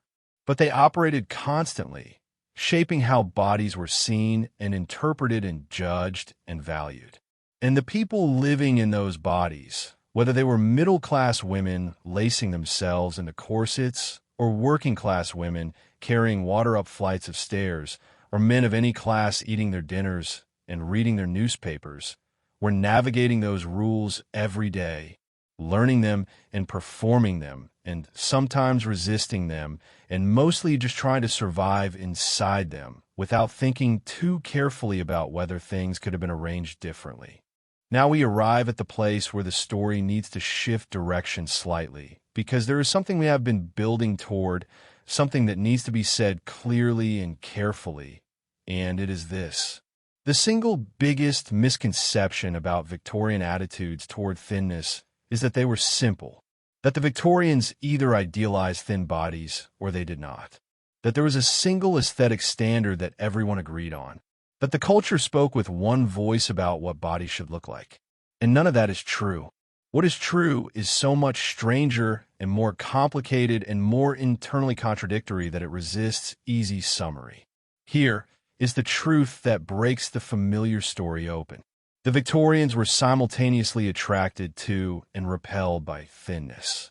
They romanticized it and pathologized it. They pursued it and feared it. They built entire aesthetic systems around the beauty of the fragile, consumptive body, and also built hospitals and sanatoriums dedicated to curing that same condition. They wrote poetry celebrating the translucent pallor of the dying young woman, and also wrote medical treatises explaining that translucent pallor was a symptom of organ failure and imminent death. They did both of these things at the same time, in the same culture, sometimes in the same publications, and they did not seem to find the contradiction particularly troubling. This is not hypocrisy, exactly, though it contains elements of hypocrisy. It is something more interesting than hypocrisy. It is the collision of multiple ways of understanding the body that were all operating simultaneously in Victorian culture and that had not been resolved into a single coherent framework. The romantic understanding, which saw the thin body as beautiful and spiritually elevated. The medical understanding, which saw the thin body as diseased and in need of intervention. The moral understanding, which saw restraint and self-control as virtues and therefore saw the person who ate sparingly as morally superior. The economic understanding, which saw the thin body of the poor as evidence of social failure and the full body of the wealthy as evidence of success. All of these frameworks existed at the same time, and which one you applied in any given situation depended on context and on the specific identity of the person whose body you were looking at. And the most remarkable collision of these competing understandings happened around tuberculosis, which is a disease that sits at the absolute center of the Victorian relationship with thinness, and which we have been circling carefully for some time now. So let us go there directly. Let us look at what tuberculosis actually was, what it did to bodies, and how the Victorians managed to look at it and see beauty. Tuberculosis is caused by a bacterium called Mycobacterium tuberculosis, though the Victorians did not know that until 1882, when Robert Koch identified the organism and proved that consumption was an infectious disease rather than a hereditary condition or a constitutional weakness. Before that discovery, tuberculosis was understood through a complicated mix of observation and speculation and inherited medical theory that got some things right and many things very wrong. What the Victorians could observe was that consumption seemed to run in families, which they interpreted as evidence of hereditary predisposition rather than evidence of close contact transmission.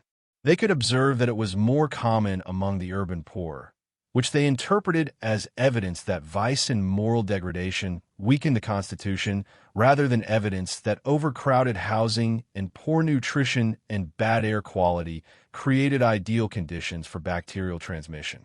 They could observe that it particularly affected young adults, and that it seemed to strike down people who were otherwise healthy, and that it had a particular pattern of symptoms that was distinctive and consistent.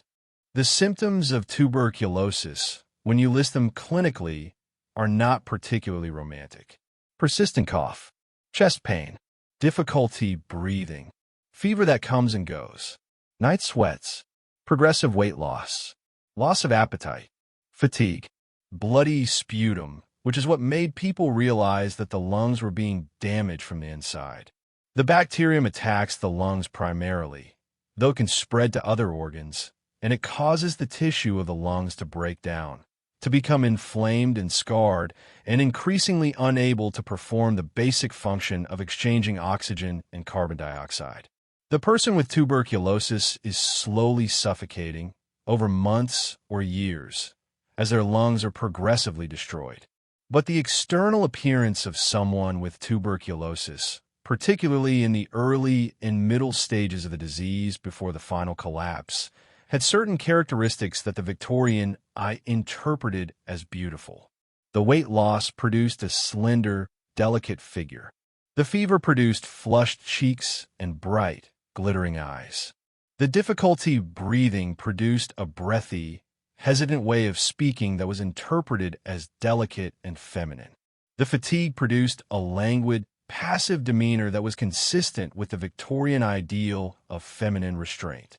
The pallor produced by blood loss and poor oxygenation was the fashionable pale complexion that women were encouraged to cultivate. And the overall impression was of a person who was somehow not entirely of this world, who existed in a kind of heightened, spiritualized state, who was, in the language that appears again and again in the Victorian discussion of consumptive beauty, ethereal. That word is worth pausing on. Ethereal. It means literally of the ether, of the upper air, of the realm above the earthly and physical. It is a word that removes the person from the body, that suggests they're only temporarily and loosely connected to physical existence, that they are already halfway to somewhere else. And when the Victorians described a consumptive person as ethereal, they meant it as a compliment. They meant that the person had achieved a kind of transcendence of the ordinary physical limitations of human life, that they were more spirit than flesh, that they were beautiful precisely because they appeared to be dying. The Romantic poets of the early 19th century, who established the aesthetic framework that the Victorians inherited, were absolutely saturated with consumption. John Keats watched his mother die of it, then his brother, then contracted it himself and died at 25. Percy Shelley's first wife, Harriet, showed symptoms. Lord Byron's daughter, Allegra, died of it at age 5. The disease was everywhere in their lives, and it appears everywhere in their poetry, transformed into metaphor and symbol and aesthetic ideal. Keats wrote about pale warriors and cold maidens, and the connection between beauty and death with an intensity that comes directly from his intimate knowledge of what consumption actually looked like. And the poems were read widely and enthusiastically by a generation of readers who internalized the aesthetic alongside the poetry. The consumptive heroine became a stock character in Victorian literature. She appears in novel after novel, always beautiful, always pale, always delicate, always dying slowly of a disease that make her more lovely rather than less. Little Eva in Uncle Tom's Cabin, who dies of consumption and is described as becoming more angelic as she fades. Marguerite in La Dame, a UX Camillus, the consumptive courtesan whose suffering is presented as redemptive and whose beauty is inseparable from her illness. Mimi in La Boheme, coughing delicately into her handkerchief while remaining devastatingly attractive. These characters were not written as horror stories. They were written as romances, as tragedies, yes, but as beautiful tragedies, as stories in which the dying woman's suffering elevated her, spiritualized her, made her an object of admiration and desire rather than pity or disgust. And this aesthetic did not stay confined to literature. It leaked into fashion, into medical discourse, into the ordinary social understanding of what made a woman beautiful. The fashion for pale skin, which was pursued through various means, including staying out of the sun and sometimes using cosmetics containing actual poison, was directly connected to the consumptive aesthetic. The fashion for appearing delicate and languid was connected to it. The fashion for looking as though you might fade away at any moment was connected to it. The entire mid-Victorian ideal of feminine beauty was, in some significant sense, modeled on the appearance of a person dying of tuberculosis. Now, it is important to be clear about what this did and did not mean in practice. It did not mean that every Victorian woman wanted to contract tuberculosis. It did not mean that the disease itself was considered desirable. When actual tuberculosis appeared in a household, it was treated as the catastrophe it was. Families were devastated. Doctors were called. Treatments were attempted, though the treatments available before the 20th century were largely ineffective. People understood that consumption was deadly and that watching someone die of it was a prolonged and terrible experience. The disease itself was feared, but the aesthetic that the disease produced, the particular configuration of physical characteristics that appeared in the consumptive body, had been separated in the cultural imagination from the disease itself and repackaged as an ideal. Women were encouraged to look consumptive without actually being consumptive, to achieve the pallor and the delicacy and the ethereal fragility without the cough or the fever or the slow destruction of the lungs. And the fashion industry and the beauty industry and the advice literature all collaborated in promoting methods for achieving that look. Stay out of the sun, wear your corset tight, eat sparingly, cultivate an air of delicate languor. Look, in other words, like you are dying but do not actually die. The contradiction is almost too strange to believe, but it is thoroughly documented in the historical record. There are fashion magazines from the 1840s and 1850s that explicitly recommend achieving a consumptive appearance. There are beauty manuals that describe the consumptive complexion as desirable and provide advice on how to cultivate it. There are medical texts that simultaneously warn against the dangers of consumption and describe the consumptive appearance in language that is aesthetically appreciative. The culture had managed to split the image of the disease from the reality of it, and in the gap between image and reality, an entire aesthetic system had developed. And then, in 1882, Koch identified the bacterium, and the scientific understanding of tuberculosis changed fundamentally and irreversibly. It was not hereditary. It was not constitutional. It was infectious. It was caused by a specific organism that could be transmitted from person to person through the air, through shared spaces, through close contact. And that discovery, which was one of the great triumphs of 19th century medical science, began to slowly change the cultural understanding of the disease. Not immediately. Cultural change is never immediate. But gradually, over the final decades of the Victorian period and into the Edwardian era, the romantic glamour of consumption began to fade. The disease began to be understood not as a tragic and beautiful affliction, but as a public health crisis that could and should be prevented through hygiene and isolation and eventually vaccination and treatment. But the aesthetic ideal that had been built around consumption did not disappear as quickly as the romantic understanding of the disease itself. The preference for pale, delicate, slender women persisted, even as the medical and scientific framework that had originally supported it was being dismantled. The ideal had become detached from its origins and had acquired its own momentum, its own separate existence in the realm of fashion and aesthetics and gender ideology. And it continued in various modified forms into the 20th century, where it merged with new ideals and new justifications and new methods of body modification to produce the complicated and contradictory relationship with thinness that we are still living inside today. This is the misconception break, the moment where the simple story fractures. The Victorians did not straightforwardly idealize thinness.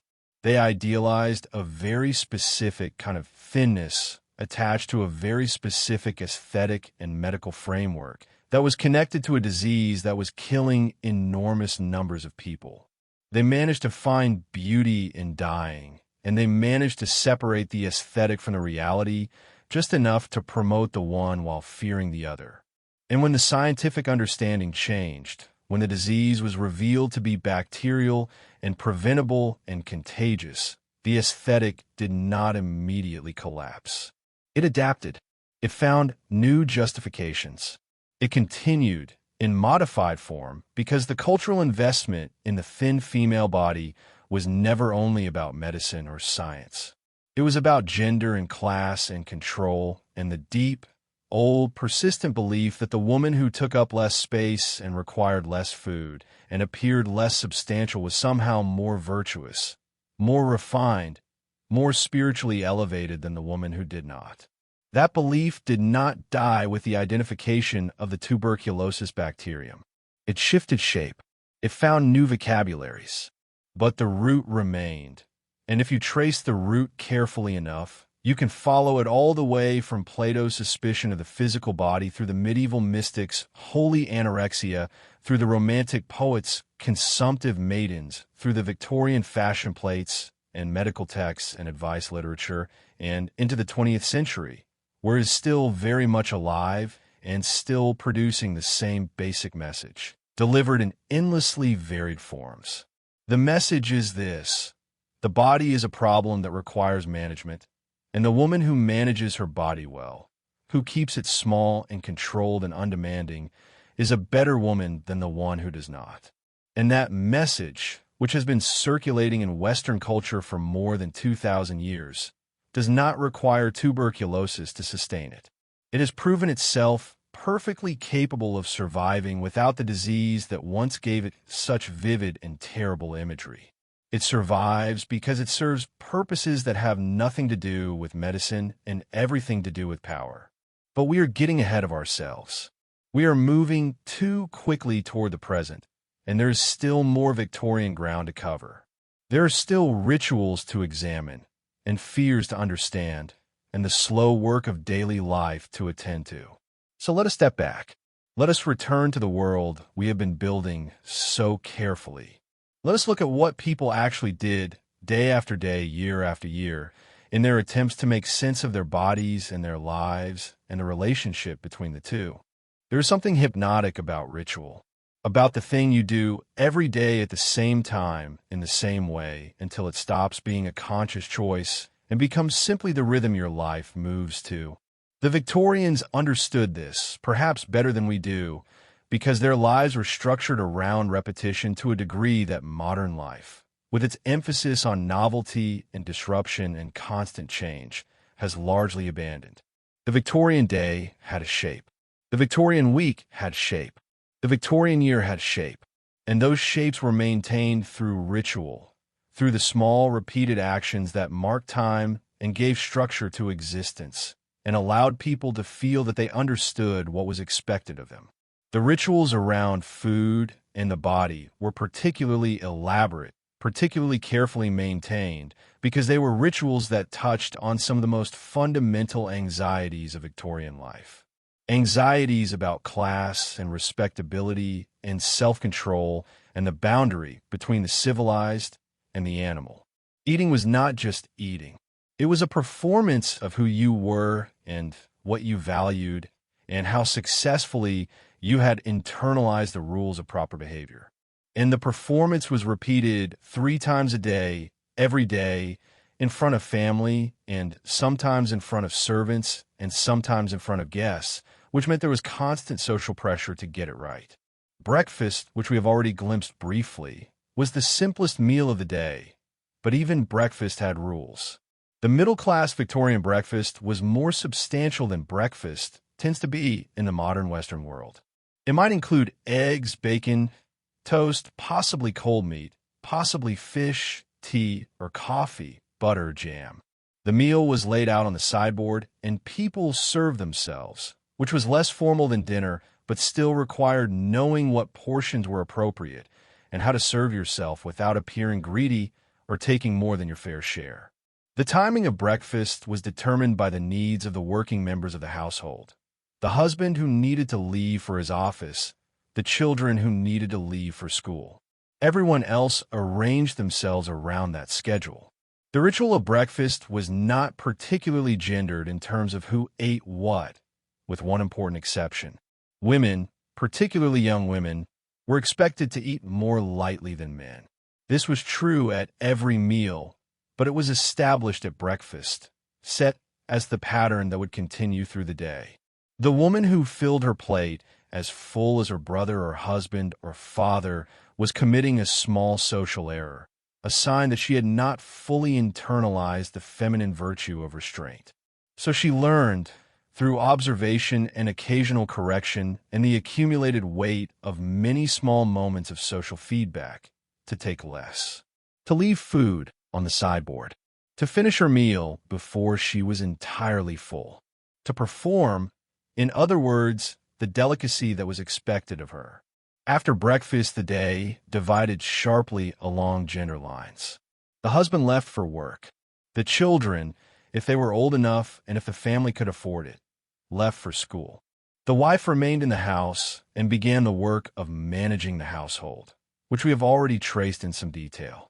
But embedded in that work were rituals around the body that are worth examining more closely, because they were rituals that reinforced daily the idea that the female body required constant attention and management.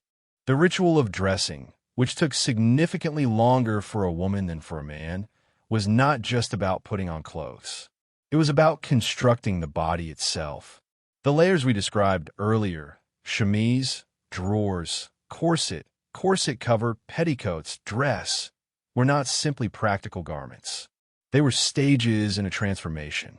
The natural body, which woke up in the morning soft and unrestricted in its nightgown, was progressively shaped and contained and made presentable through the addition of each layer.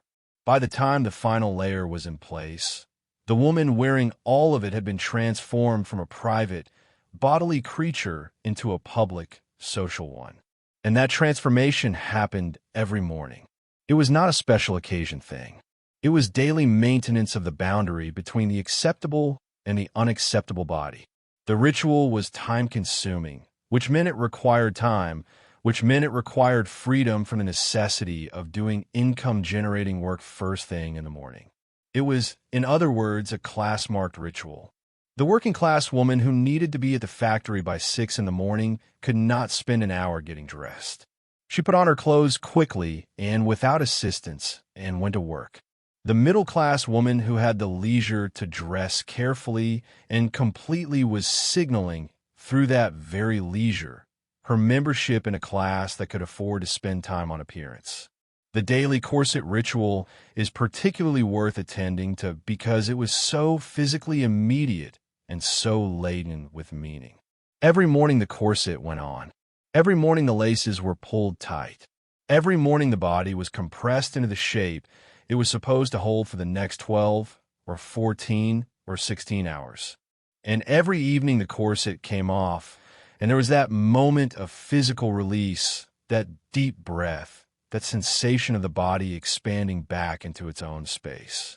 That daily cycle, compression and release, containment and expansion, was a rhythm that structured the female experience of embodiment in ways that are genuinely difficult to communicate to anyone who has never worn a garment like that for extended periods. Some women describe the corset as comfortable, as providing support, as making them feel more secure and more confident.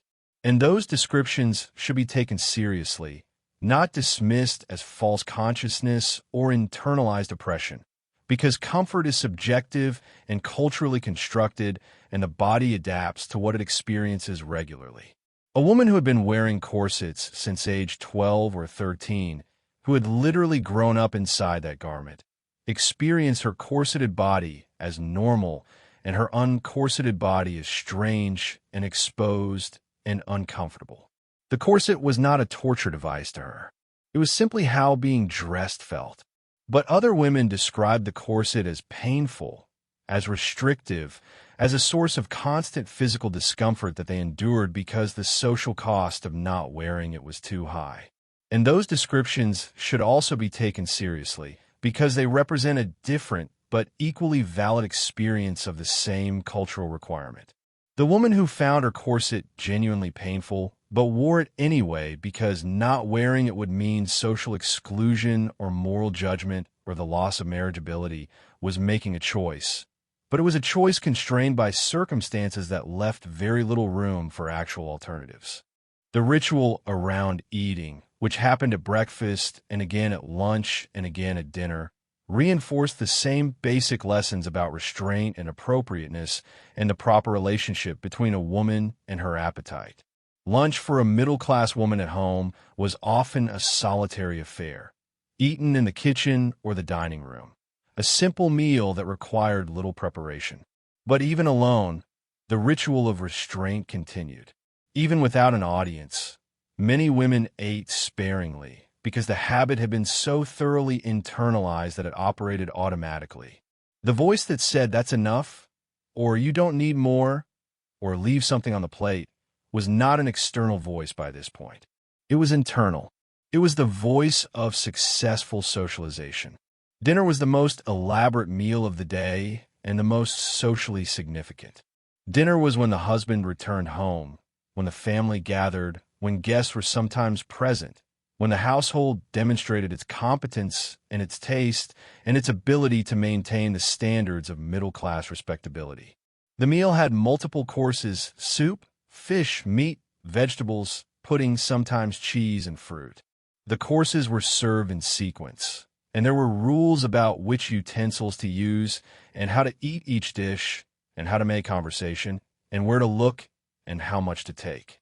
And running through all of it, like a thread through cloth, was the gendered expectation about appetite. The husband ate heartily. The wife ate delicately.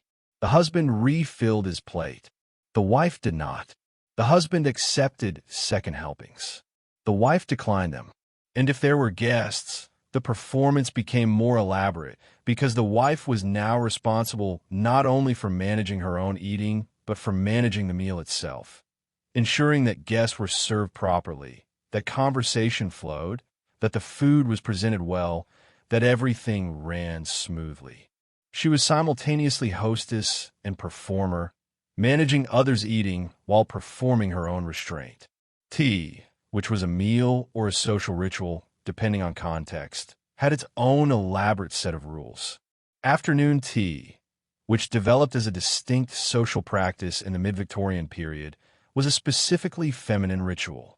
It happened in the afternoon, between lunch and dinner, in the drawing room or the parlor, and it involved tea and small cakes and sandwiches and conversation. It was an occasion for women to visit each other, to maintain social networks, to exchange information and gossip and mutual support. And it was also an occasion for the performance of delicate eating. The cakes were small. The portions were small. No one was supposed to eat very much, because eating very much would suggest that you were hungry, and being hungry suggested need, and need suggested insufficiency, and insufficiency was embarrassing. So the women ate their tiny cakes and drank their tea and talked about whatever women of their class talked about when they were together without men present: children, servants, household management, mutual acquaintances, charitable work, fashion. And they performed for each other the restraint that they had all been taught was essential to femininity. And the performance reinforced itself because each woman was watching the others and adjusting her own behavior to match what she observed, and the collective performance created a standard that each individual felt pressure to maintain. Sunday had its own particular rituals because Sunday was the day of rest and also the day of church and also the day when the boundary between the sacred and the secular was most carefully maintained. Sunday clothing was different from weekday clothing, more formal, more carefully chosen, more consciously respectable. Sunday meals were different, more elaborate, often including roast meat, which was expensive and therefore marked the day as special. And Sunday bodies were different, or at least Sunday behavior was different, because the restrictions on physical activity and loud noise and anything that might be considered frivolous or insufficiently serious were tighter on Sunday than on any other day. The ritual of church attendance was central to middle-class Victorian life, not only for religious reasons, but for social ones. Church was where you were seen by your neighbors and your peers. It was where your respectability was on display. It was where your clothing and your demeanor and your children's behavior and your general presentation of self were all subject to communal observation and judgment. And the female body at church was subject to particularly intense scrutiny because the church was understood as a sacred space and the woman's body was understood as particularly in need of careful management to prevent it from becoming a source of distraction or temptation or disorder. So women dressed for church with extra care. The corset was laced particularly tight. The dress was particularly modest, particularly carefully chosen to signal piety and respectability. The bonnet was particularly proper. The gloves were spotless. And the whole assembled package sat in the pew and listened to the sermon and sang the hymns and projected an image of controlled, disciplined, appropriately feminine religiosity. The thin body, the carefully corseted body, the body that appeared delicate and restrained and spiritually rather than physically oriented, was the ideal church body. It was the body that communicated, without words, that the woman inhabiting it had successfully subordinated her physical nature to her spiritual one.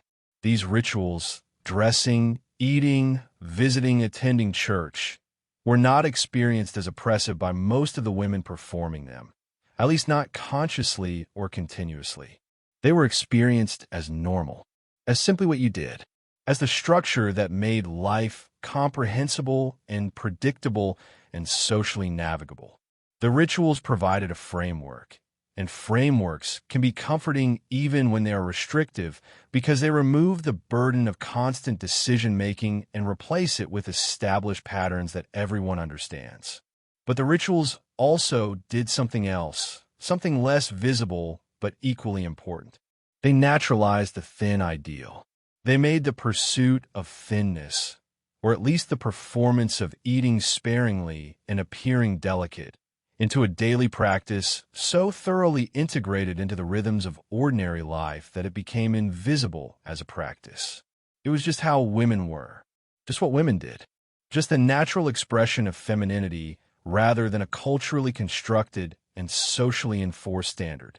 And that naturalization, that transformation of a specific historical ideal into something that appears eternal and inevitable, is one of the most effective ways that cultural standards maintain themselves across time.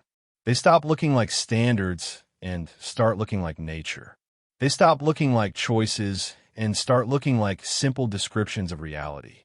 And once that transformation has happened, questioning the standard becomes much more difficult, because questioning it requires first recognizing that it is a standard rather than simply the way things are. The Victorian woman eating her small portion at dinner and leaving food on her plate was not thinking, "I am performing restraint in order to signal my class membership and my successful internalization of feminine virtue." She was thinking, "I am eating an appropriate amount for a woman of my position."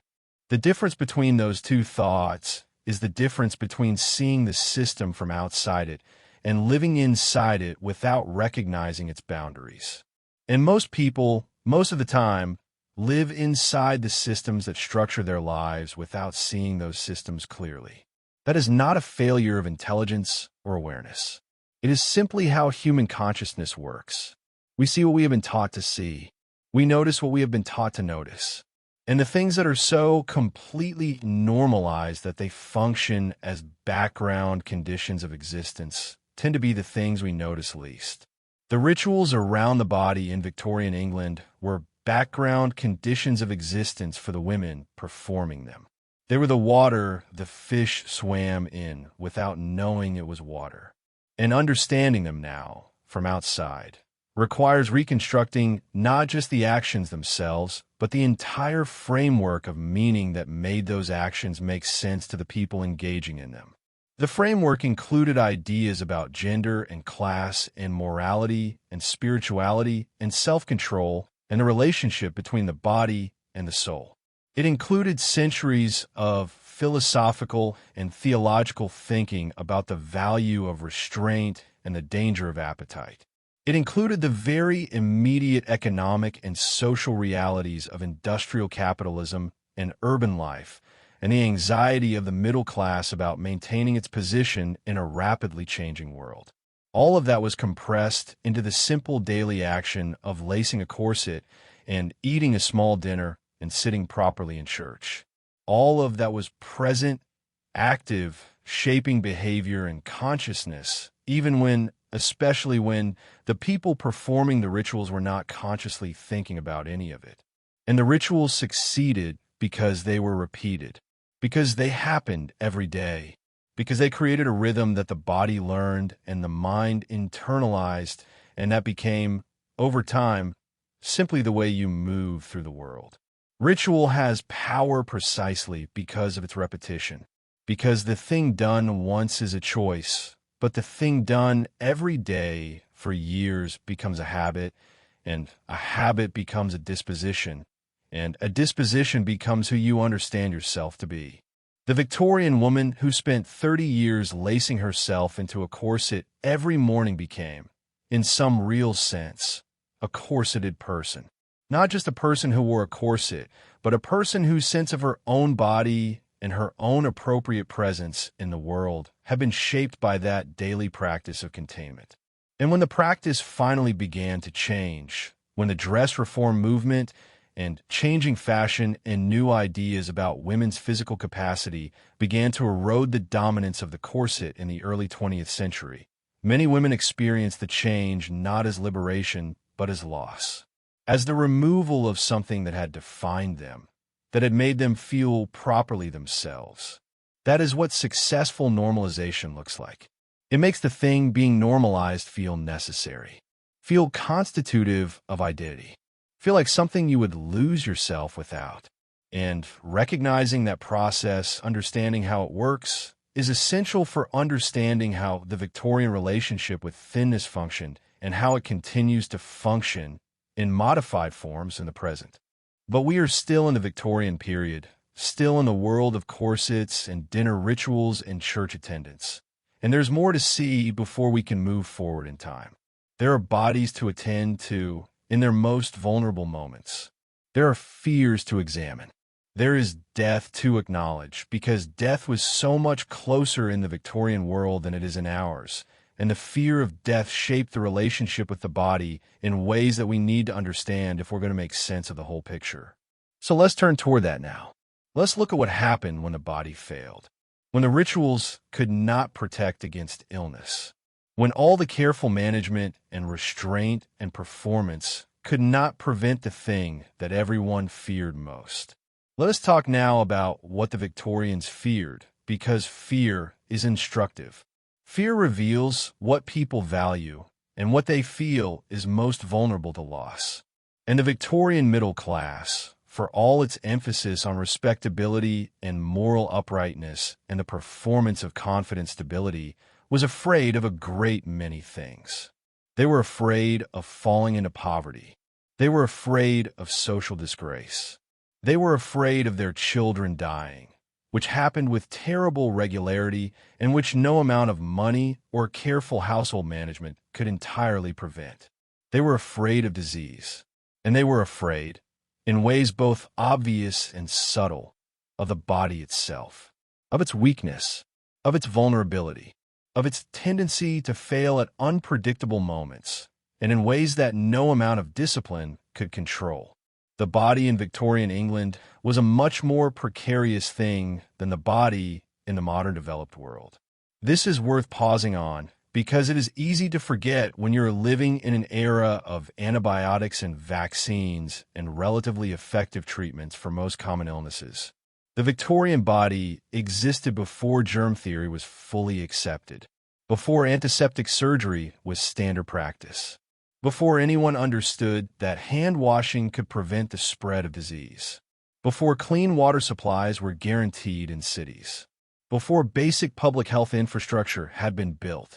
The Victorian body lived in a world where tuberculosis killed 1 in 4 people, where cholera epidemics swept through cities and killed thousands in a matter of weeks, where childbirth was genuinely dangerous and killed both mothers and babies at rates that are almost unimaginable to modern people living in places with access to medical care, where infection from a small wound could turn deadly because no one understood bacteria and no one had antibiotics, where childhood diseases, measles, scarlet fever, diphtheria, whooping cough, were expected and simply endured and sometimes killed children who had been healthy the week before.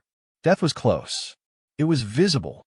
It happened at home because hospitals were places people went to die rather than places they went to get better.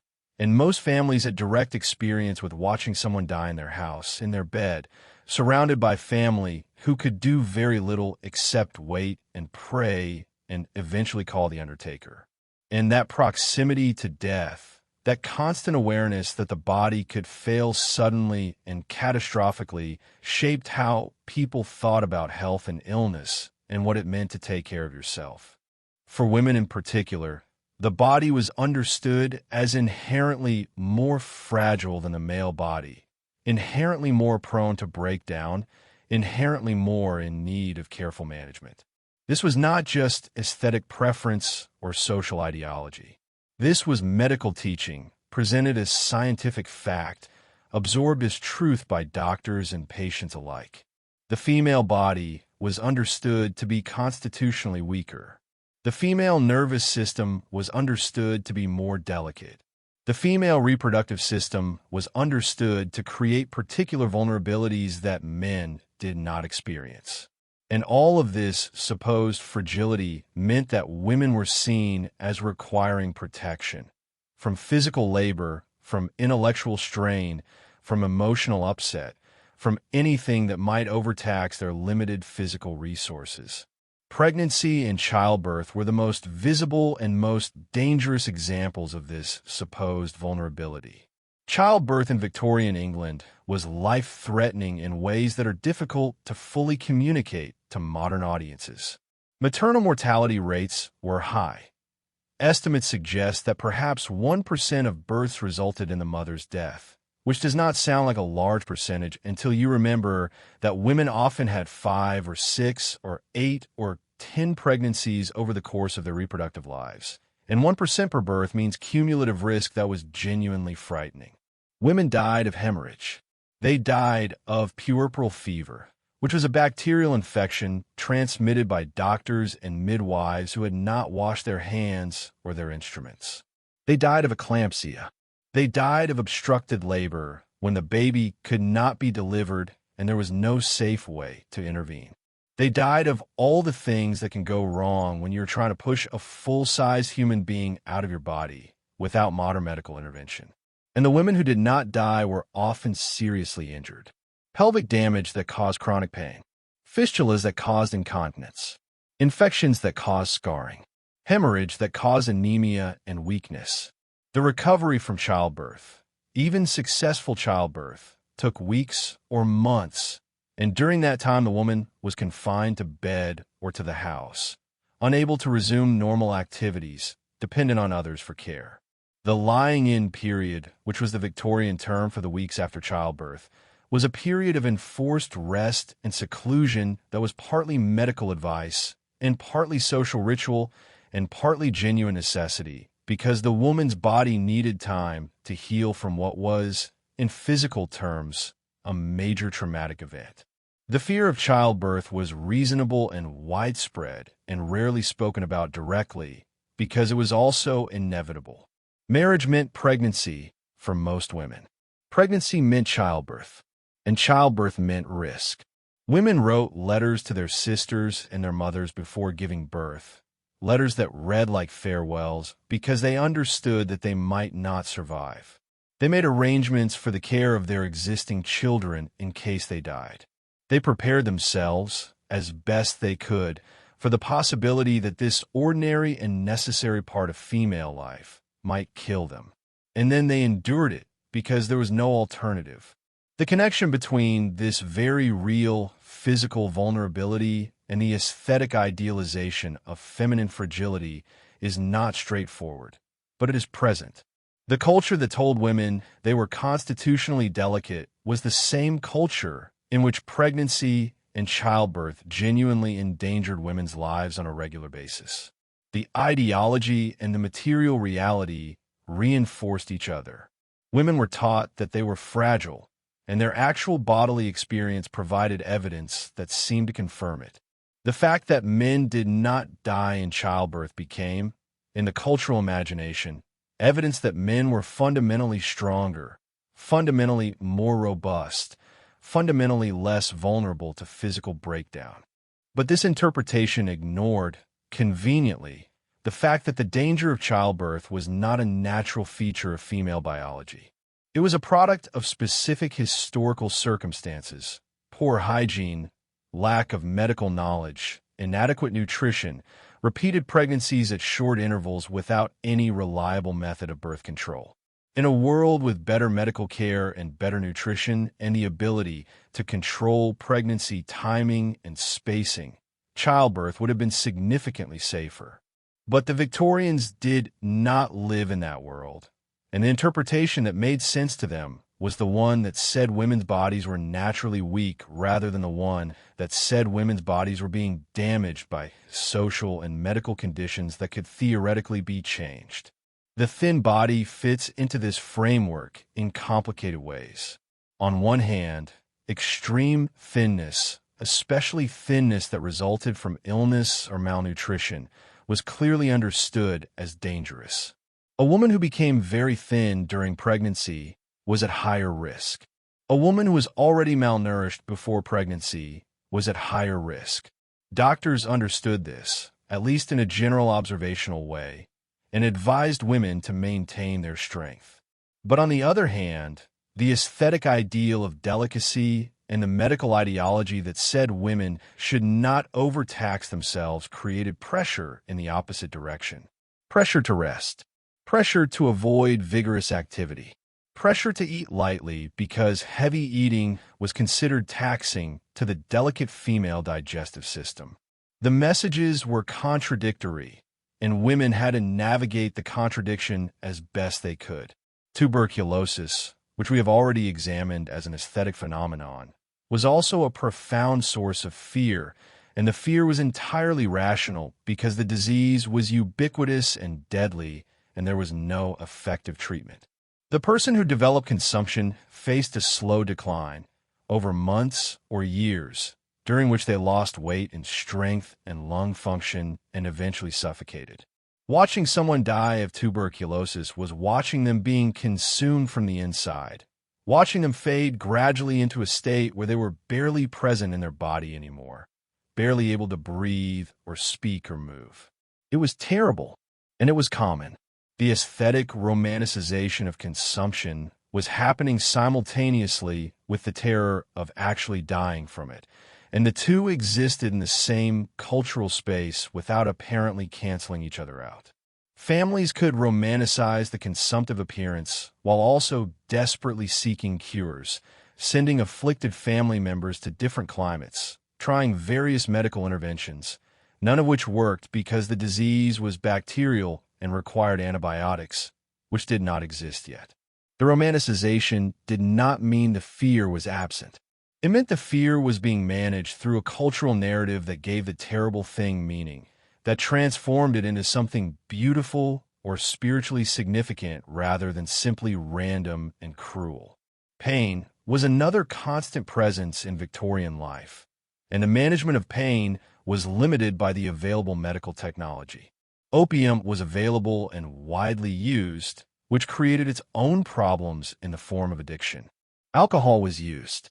Laudanum, which was opium dissolved in alcohol, was available without prescription and was used for everything from toothaches to menstrual cramps to insomnia to generalized anxiety. But there was no aspirin until the very end of the Victorian period. There was no systematic pain relief for most conditions. There was no anesthesia for childbirth until the 1850s, and even after it became available, it was controversial because there was a persistent belief that pain in childbirth was divinely ordained and that attempting to avoid it was interfering with God's will. The thin body, particularly the very thin body, was more prone to pain. Sitting was more uncomfortable when you had less padding between your bones and the furniture. Lying down was more uncomfortable. Pressure points developed more easily. Sores formed more easily. The cushioning that body fat provides was absent, and the person living in that very thin body was more directly in contact with their own skeleton, more aware of the hardness and angularity of their own bones. This was not romanticized. This was not aesthetic. This was simply the physical consequence of insufficient tissue, and it was uncomfortable in ways that anyone who has experienced significant weight loss can confirm. Hunger was also more present than it is in the modern experience of most people reading this. Hunger was not just the mild discomfort before a scheduled meal. It was a genuine physical state that people experienced regularly because food was expensive and meals were spaced further apart, and snacking between meals was not standard practice. The thin person was more likely to be hungry more of the time because their body was operating with fewer energy reserves and needed feeding more frequently. But the cultural message was that hunger was something to be controlled, to be disciplined, to be risen above. That feeling hungry and choosing not to eat was virtuous. That the person who could ignore their hunger and continue functioning was demonstrating moral strength. So the Victorian relationship with the body was shot through with fear and pain and the constant awareness of vulnerability, and all of that coexisted with the aesthetic and moral systems we have been tracing. The same culture that romanticized the delicate female body also understood that that body was genuinely vulnerable to death and suffering. The same culture that promoted restraint and discipline also understood that restraint taken too far led to weakness and breakdown. And the people living inside that culture had to navigate the contradiction, had to figure out where the line was between admirable delicacy and dangerous fragility, between virtuous restraint and harmful deprivation. Most people, most of the time, probably did not think about these contradictions explicitly.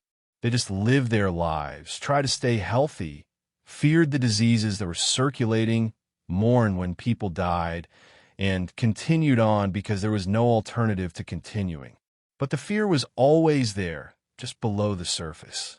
The knowledge that the body could fail, that illness could strike without warning, that death was close, and that knowledge shaped how bodies were understood and managed and valued. And in that context of vulnerability and fear, the thin body carried meanings that were deeply ambivalent. It could be beautiful. It could be virtuous. It could be spiritually elevated. And it could also be dying. It could be weak. It could be failing. The same body could mean all of those things simultaneously, depending on context and observer and what story was being told about it at any given moment. And as the Victorian period moved forward, as medical knowledge advanced, as public health improved, as mortality rates slowly began to decline, the balance between those meanings began to shift. The aesthetic appeal of the consumptive look began to fade as consumption itself became less common. The medical understanding of nutritional needs became more sophisticated. The women's rights movement began to challenge the ideology of female fragility. The dress reform movement began to challenge the corset. And the 20th century arrived, bringing with it new ideas about the body and new technologies for managing it and new ideals for what it should look like. But before we get to that transformation, before we move into the period where the Victorian world began to change into something else, we need to look at how that world itself was changing even before Victoria died. Because the Victorian period was not static. It was 64 years of continuous social and economic and intellectual transformation. And the relationship with the body changed over the course of those decades in ways that are worth tracing carefully. Nothing stays still. That is one of the fundamental truths about human civilization. One of the things that becomes obvious when you look at any period of history long enough to see its internal movement rather than just its snapshot appearance. The Victorian period, which we have been treating as a coherent whole because it helps to have boundaries when you're trying to understand something complex, was actually 64 years of continuous transformation. The world Victoria ruled in 1837 was radically different from the world she ruled in 1901. And the body that lived through those decades, the ideas about what it should look like and what it should be capable of and what it meant change along with everything else. In 1837, when Victoria took the throne at 18 years old, Britain was still in the early stages of industrialization. Railways were new. Factories were concentrated in specific regions. Most people still lived in rural areas, still worked in agriculture or traditional crafts, still lived in a world that would have been recognizable to their grandparents. But by 1901, when Victoria died after the longest reign in British history up to that point, Britain was the industrial workshop of the world. Railways crisscrossed the entire country. Cities had swollen to sizes that were unprecedented in human history. London alone had grown from roughly 2 million people in 1840 to over 6 million by 1900. The population had urbanized. The economy had transformed. The physical landscape had changed. And the people living in that landscape had changed with it. The changes that matter most for our story, the changes that affected how people thought about bodies and thinness and health and beauty, came from several directions at once. Medical knowledge advanced dramatically over the Victorian period, particularly in the final decades. Scientific understanding of the body deepened. Technology changed what was possible. Women's social position began to shift, slowly and against enormous resistance, but genuinely. Fashion evolved. Food production and distribution changed. Class structure became more complex. And all of these shifts, happening simultaneously and interacting with each other in complicated ways, gradually reshaped the context in which the thin body was understood. The discovery of germ theory is one of the most important medical developments of the period, and its effects rippled out in ways that touched nearly every aspect of Victorian life. Before the 1860s and 1870s, when Louis Pasteur and Robert Koch and Joseph Lister and others established that many diseases were caused by microscopic organisms that could be transmitted from person to person, the medical understanding of illness was based primarily on observation and speculation. Diseases were thought to be caused by miasmas, bad air, moral weakness, hereditary predisposition, imbalances in the body's humors. Some of these ideas had elements of truth. Bad air often correlated with disease because overcrowded, unsanitary conditions produced both bad smells and bacterial infection. But the causal mechanism was misunderstood. Once germ theory was established, the understanding of tuberculosis changed fundamentally. It was no longer a hereditary condition or a sign of constitutional weakness. It was an infectious disease caused by a specific bacterium that could be transmitted through the air. And that realization, which happened when Koch identified Mycobacterium tuberculosis in 1882, began the slow process of deromanticizing consumption. If tuberculosis was caused by a bacterium, then it could theoretically be prevented through hygiene and isolation. If it was infectious rather than inherited, then the consumptive person was not a tragic figure displaying their refined constitution, but a public health risk who needed to be isolated to prevent transmission. This shift in medical understanding took decades to fully permeate the culture, but it did permeate it. By the 1890s and into the Edwardian period, the aesthetic romanticization of consumption was declining. Tuberculosis sanatoria were being built, places where infected people could be isolated and treated, or at least kept away from the general population. Public health campaigns were promoting hygiene and discouraging spitting in public places and encouraging fresh air and sunlight. The consumptive appearance, which had been considered beautiful in the 1840s and 1850s, was increasingly being recognized as a symptom of a contagious and preventable disease rather than a mark of spiritual refinement. And as the romantic understanding of consumption faded, the aesthetic ideal that had been built around it began to shift as well. The extremely pale, extremely thin, languid, ethereal look that had dominated mid-Victorian beauty standards started to seem less appealing. Not immediately, and not completely, but gradually. By the end of the Victorian period, there was increasing emphasis on health and vigor, on the benefits of fresh air and exercise, on the healthy English rose complexion rather than the consumptive pallor. The ideal was beginning to change, was beginning to incorporate ideas about physical fitness and outdoor activity that would have been considered unfeminine and inappropriate for middle-class women in the 1840s. This change was connected to broader shifts in women's social position, shifts that were happening slowly and against fierce resistance, but were happening nonetheless. The women's rights movement, which existed in various forms throughout the Victorian period, was challenging the ideology of female fragility and female intellectual inferiority. Women were beginning to enter universities, though in small numbers and against significant opposition. Women were beginning to enter professions, beginning to work in offices and schools and hospitals and roles beyond domestic service. Women were organizing, were writing, were speaking in public, were demanding the vote and property rights and access to education and the ability to control their own lives. And part of that broader challenge to women's subordination involved challenging the physical restrictions that had been justified by the ideology of female weakness. The dress reform movement, which had existed in marginal forms since mid-century, gained strength in the final decades of Victoria's reign. Reformers argued that the corset was unhealthy, that it damaged internal organs, that it restricted breathing and movement, that it was a form of bodily imprisonment that had no medical or practical justification. They promoted rational dress, which meant looser clothing that allowed free movement, lower heels, divided skirts, or even bloomers that allowed women to ride bicycles and engage in physical activity.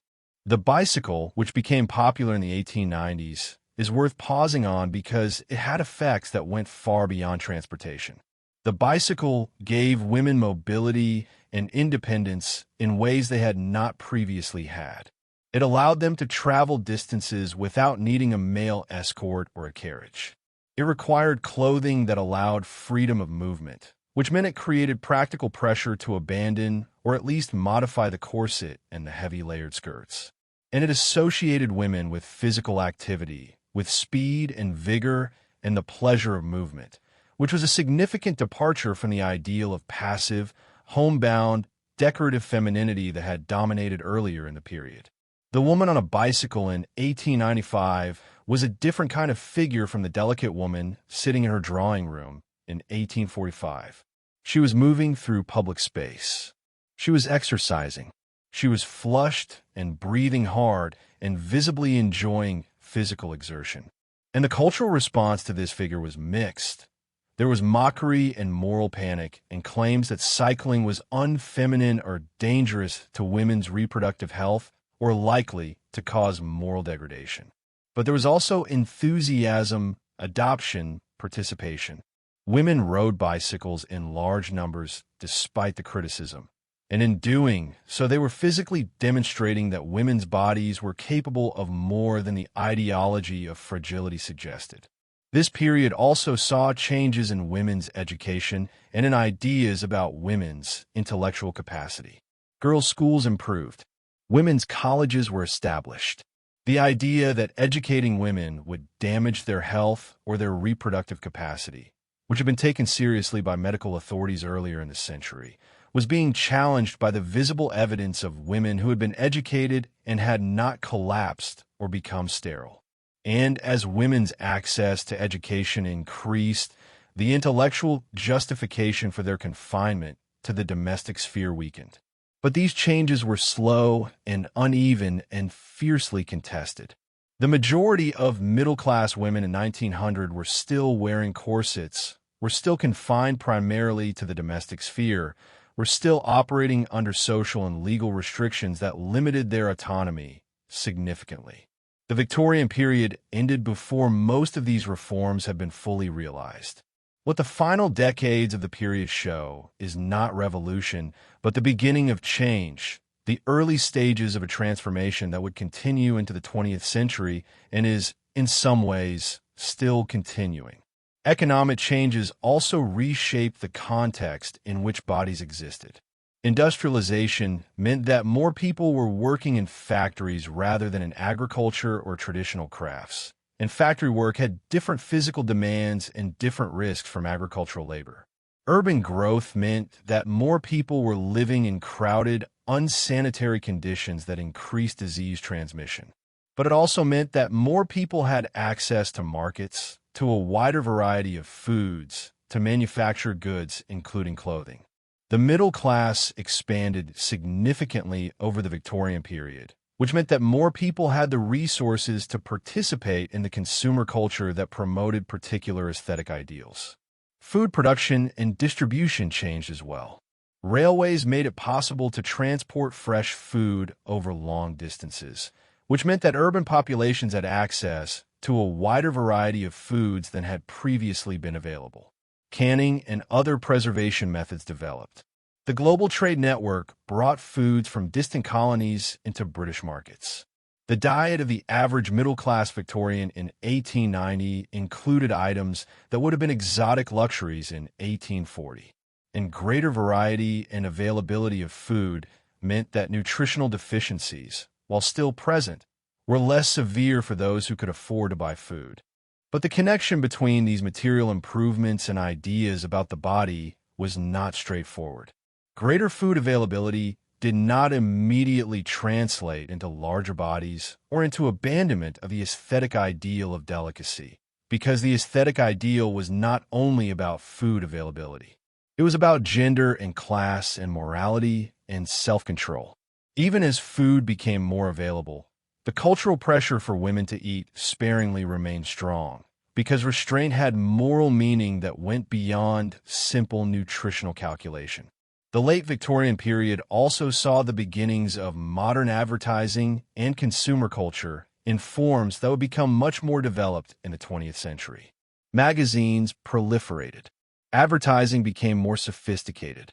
The beauty industry, which had existed in simpler forms earlier in the century, began to develop into something recognizable as a modern industry with mass-produced products and national advertising campaigns and the systematic creation of insecurity about appearance in order to sell solutions to that insecurity. The corset manufacturers, for example, were running sophisticated advertising campaigns by the 1880s and 1890s, promoting their products not just as necessary garments, but as scientific instruments of beauty and health. They responded to criticisms from dress reformers by claiming that their corsets were specially designed to be healthy, to support rather than constrict, to allow natural movement while still shaping the figure. Whether these claims were true varied, but the point is that the debate about the corset was happening in a commercial context where manufacturers had financial incentive to defend their products and consumers were being presented with conflicting information about what was healthy and what was harmful. And throughout all of these changes, the basic tension we have been tracing remained. The tension between the aesthetic idealization of the thin, delicate, restrained female body and the material reality of what female bodies actually needed to be healthy and functional. The tension between the romantic and the medical understanding of thinness. The tension between the ideology of female fragility and the observable fact that women were capable of physical and intellectual work. These tensions did not resolve neatly at the end of the Victorian period.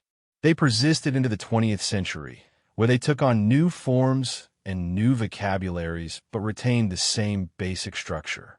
By 1901, when Victoria died and the Victorian era officially ended, the world had changed enormously from what it had been in 1837. The cities were larger. The population was more literate. Medical knowledge was more advanced. Women had more opportunities, though still nowhere near equality. The romantic idealization of consumption had faded. The corset was being challenged. The bicycle had given women a new kind of mobility. But the basic expectation that respectable women should be slender and restrained and delicate had not disappeared. It had modified. It had adapted to new circumstances. But it had survived. And it survived because it served functions that went deeper than fashion, deeper than any particular medical theory, deeper than the specific conditions of Victorian industrial capitalism. It survived because it was connected to very old ideas about gender and virtue and the relationship between the body and the soul. Ideas that had been circulating in Western culture for centuries before Victoria, and that would continue circulating for decades after her. The Victorian period was not the origin of these ideas, and it was not their end. It was a particularly vivid and well-documented chapter in a much longer story. A story about what happens when human beings try to make sense of their bodies and end up loading those bodies with enormous amounts of symbolic weight and moral significance. And as the Victorian world transformed into the Edwardian and then into the world of the First World War in the 20th century, the story continued. The specific aesthetics changed. The specific justifications changed. The specific technologies of body modification changed. But the underlying pattern, the pattern of using the female body as a site for performing class and morality and self-control, the pattern of idealizing thinness while simultaneously fearing its consequences, the pattern of telling women that their bodies were problems requiring constant management, that pattern persisted. And understanding how it persisted, how it adapted, how it survived the collapse of the specific Victorian context that produced it, requires looking at what happened next, at how the 20th century took the raw material of Victorian body anxiety and transformed it into something new while keeping the essential structure intact. But before we get there, before we leave the Victorian period entirely, we need to look at how the Victorians themselves are remembered, at what happened to their story when it became history, at how the 20th and 21st centuries have understood and misunderstood and distorted the Victorian relationship with the body. Because that process of historical memory, of how the past gets turned into popular culture and mythology and simplified narratives, is itself revealing. It tells you what each subsequent era needed the Victorians to be in order to make sense of their own present. The Victorians have a strange afterlife in popular culture. They have become, in the modern imagination, simultaneously ridiculous and fascinating, repressed and kinky, rigid and hypocritical, covered in layer upon layer of clothing and obsessed with sex. They are the era of prudery and the era of Jack the Ripper, the era of strict moral codes and the era of opium dens and prostitution. They are everything and nothing, a grab bag of contradictory images that modern people pull from whenever they need to represent something old-fashioned or uptight or weirdly sexual or just generally Victorian. And the popular understanding of the Victorian relationship with the body, with thinness, with beauty, has been similarly distorted through the process of becoming cultural memory. What most people know about Victorian beauty standards comes not from actual Victorian sources, but from 20th and 21st century representations of the Victorians. From costume dramas and historical novels, and internet listicles and TikTok history that simplifies and sensationalizes and gets the broad outlines roughly right while missing most of the actual texture of lived experience. The corset, for example, has become a modern popular culture a symbol of Victorian female oppression that is used so consistently and so simplistically that it has almost lost any real historical meaning. The modern understanding of the corset tends to go something like this. Victorian women were forced to wear painful, constricting garments that damaged their internal organs and made it impossible to breathe, all in service of an impossible beauty standard created by men. And that understanding is not entirely wrong, but it is so flattened and simplified that it misses most of what was actually happening.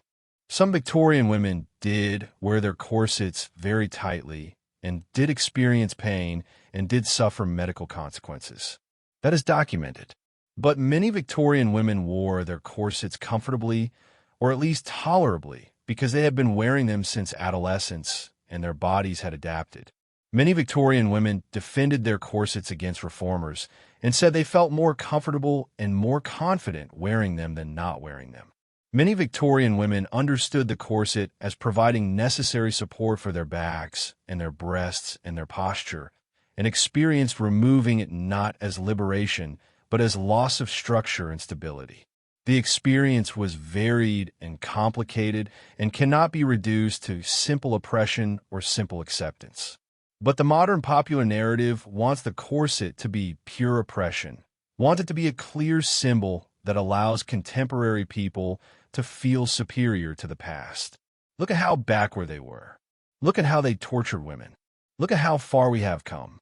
And that narrative is comforting because it suggests progress, suggests that we have solved the problems they had, suggests that we no longer do the thing they did. Except, of course, we do still do the thing they did. We have just updated the technology and changed the vocabulary. The modern shapewear industry, the waist trainers, the entire apparatus of contemporary body modification is doing essentially what the corset did, using external intervention to reshape the body into a form that culture has decided is more acceptable than its natural shape. But acknowledging that parallel is uncomfortable, so the Victorian corset stays in the past as a symbol of historical oppression rather than being recognized as part of a continuous pattern. The romanticization of consumption has also been distorted in modern memory, usually through complete omission. Most people encountering Victorian history now do not know that tuberculosis was aestheticized. They do not know that the pale, thin, consumptive appearance was considered beautiful. They do not know about the complex relationship between the Romantic poets and the disease that killed so many of them. That part of the story has largely dropped out of popular consciousness, probably because it is too strange and too uncomfortable to fit into simple narratives about the past. When consumption appears in modern representations of the Victorian period, it usually appears as pure tragedy. The character coughs delicately into a handkerchief, and everyone looks sad because she is dying. The aesthetic dimension, the fact that her appearance might have been considered more beautiful as she grew thinner and paler, is rarely mentioned. And that omission makes the Victorian relationship with thinness seem more straightforward and less weird than it actually was. The internet, particularly in the last decade or so, has produced its own particular distortions of Victorian body history. There is a persistent internet myth that Victorian men preferred fat women, that the beauty standard of the era was for women to be as large as possible, that thinness was universally considered unattractive. This myth usually appears alongside photos of late Victorian or Edwardian women who are not actually fat by any reasonable standard, but who are less thin than contemporary fashion models, with captions about how these were the beauty ideals of the past. And the myth is comforting for the same reason the corset narrative is comforting. It allows contemporary people to imagine that the body anxiety they experience is a modern invention rather than a variation on something very old. But the myth is not supported by the actual historical record. The Victorian beauty ideal, as we have spent many hours examining, was complex and contradictory and varied by class and time period and context. But it did for middle-class women throughout most of the period include an emphasis on slenderness and delicacy. The extremely thin waist achieved through tight lacing was idealized in fashion plates and advice literature. The pale, slender, consumptive appearance was romanticized in poetry and novels. The restrained eating and the performance of delicacy were expected of respectable women. All of that is documented and is not seriously disputed by historians who work on this period. There were also contexts in which fullness was valued. In working-class communities where adequate food was not guaranteed, in assessments of men's prosperity, in the recovery period after illness. But the idea that Victorian culture universally and straightforwardly preferred fat women over thin women is a modern invention, created partly out of wishful thinking and partly out of misreading of photographs and paintings that show women who are not fashion model thin, but who are also not fat, just normal. The modern beauty industry has also appropriated Victorian aesthetics in ways that distort the historical reality. Victorian-themed corsets are sold as fetish wear or as costume pieces, divorced from their original context as everyday undergarments. Victorian beauty advice is circulated online, usually the stranger examples, as evidence of how ridiculous people in the past were. Victorian fashion is celebrated for its elaborate decoration, while the labor required to produce and maintain that fashion is erased. The Victorian period becomes an aesthetic resource to be mined for imagery and inspiration without necessarily understanding what any of it actually meant to the people living through it. And the moralization of body size, which was so central to Victorian attitudes, has not actually disappeared in the modern period. It has just changed its vocabulary. The Victorians talked about restraint and virtue and spiritual elevation. The modern period talks about health and fitness and wellness. The Victorians said that the restrained woman was morally superior.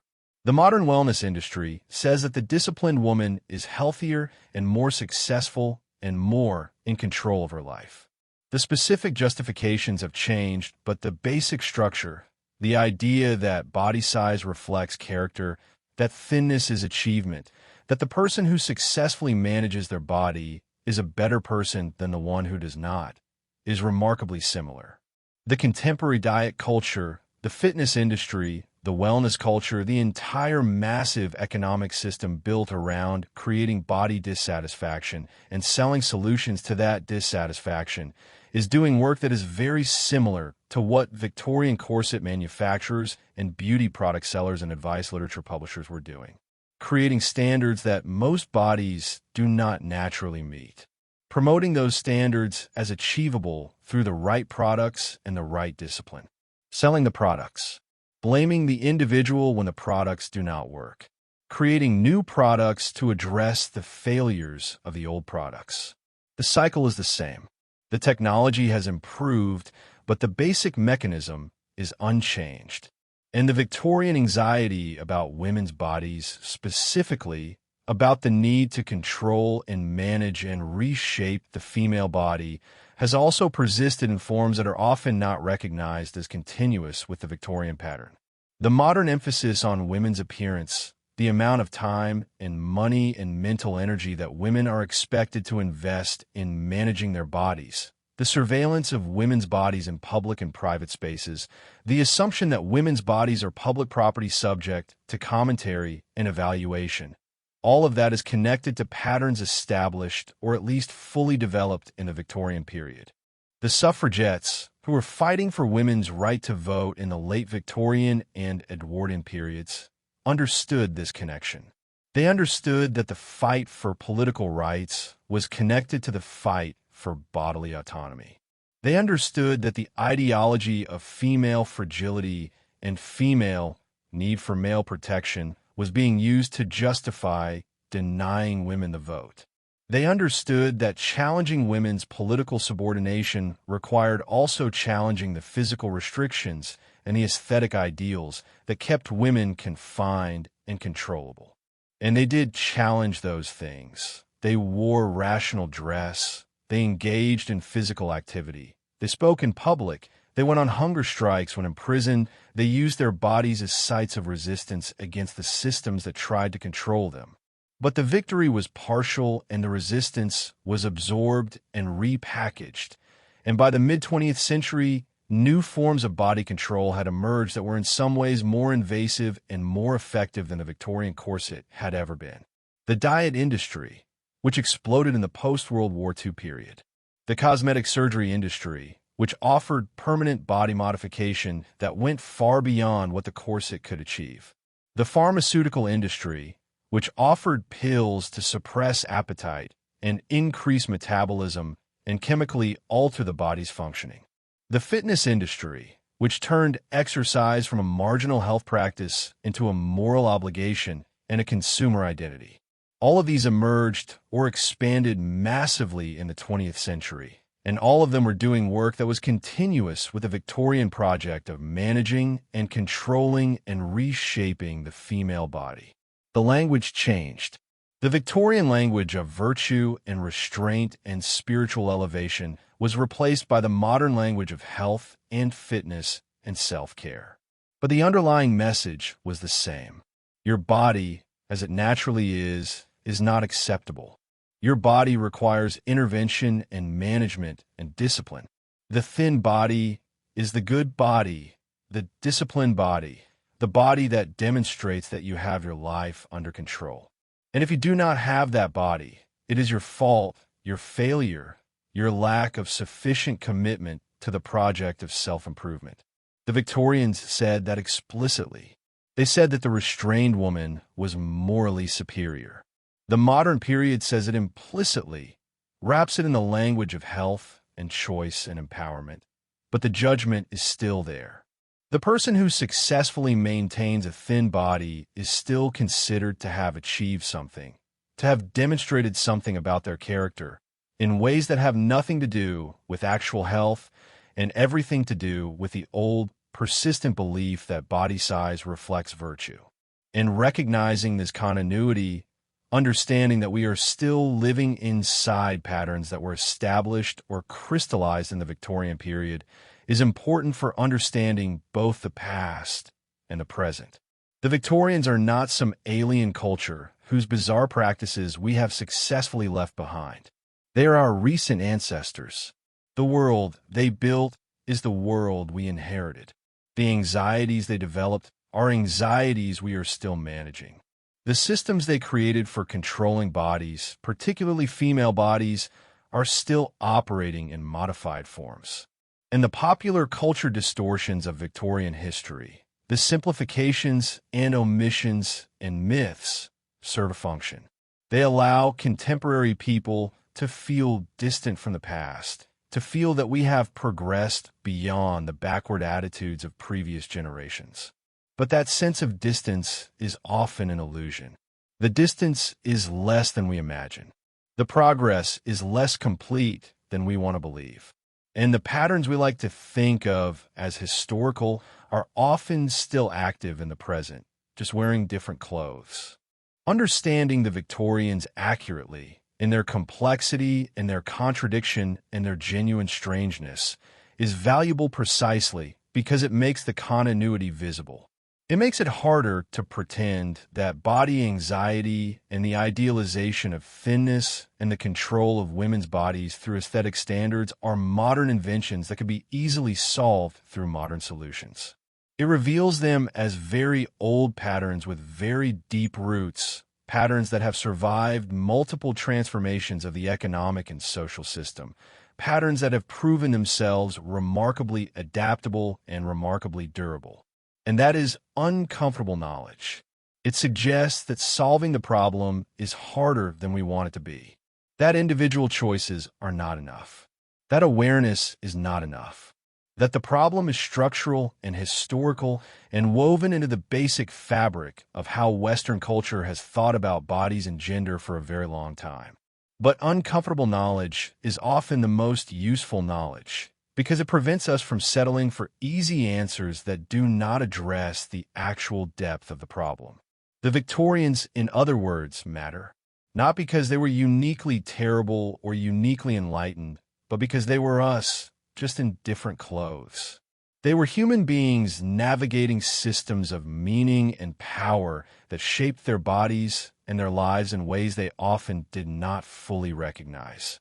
And we are human beings doing exactly the same thing in our own moment, with our own technologies and our own vocabularies. Understanding their story helps us understand our own. And understanding our own story, in all its complexity and continuity with the past, is necessary for having any hope of changing it. Now we need to ask the question that has been hovering around everything we have discussed. Why did it survive? Why did the idealization of thinness, the moralization of body size, the particular anxiety about the female body and its need for control and management, why did all of that persist across such enormous changes in everything else? The Victorian world was transformed by industrialization, by urbanization, by a scientific revolution, by political reform, by 2 world wars, and the rise of democracy and the decline of empire. Nearly everything about how people lived and worked and thought about themselves changed dramatically between 1837 and the present. And yet this one pattern, this particular way of thinking about and managing bodies, has proven remarkably durable. It has adapted and modified and changed its surface appearance, but the basic structure has remained. Why?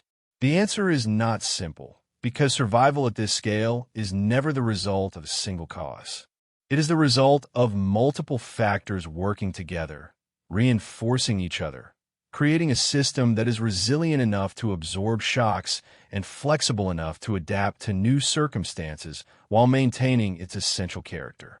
So we need to look at several different dimensions of why this pattern survived, understanding that they all operated simultaneously and that separating them is partly artificial but useful for analysis. The first and most fundamental reason is that the idealization of thinness served power.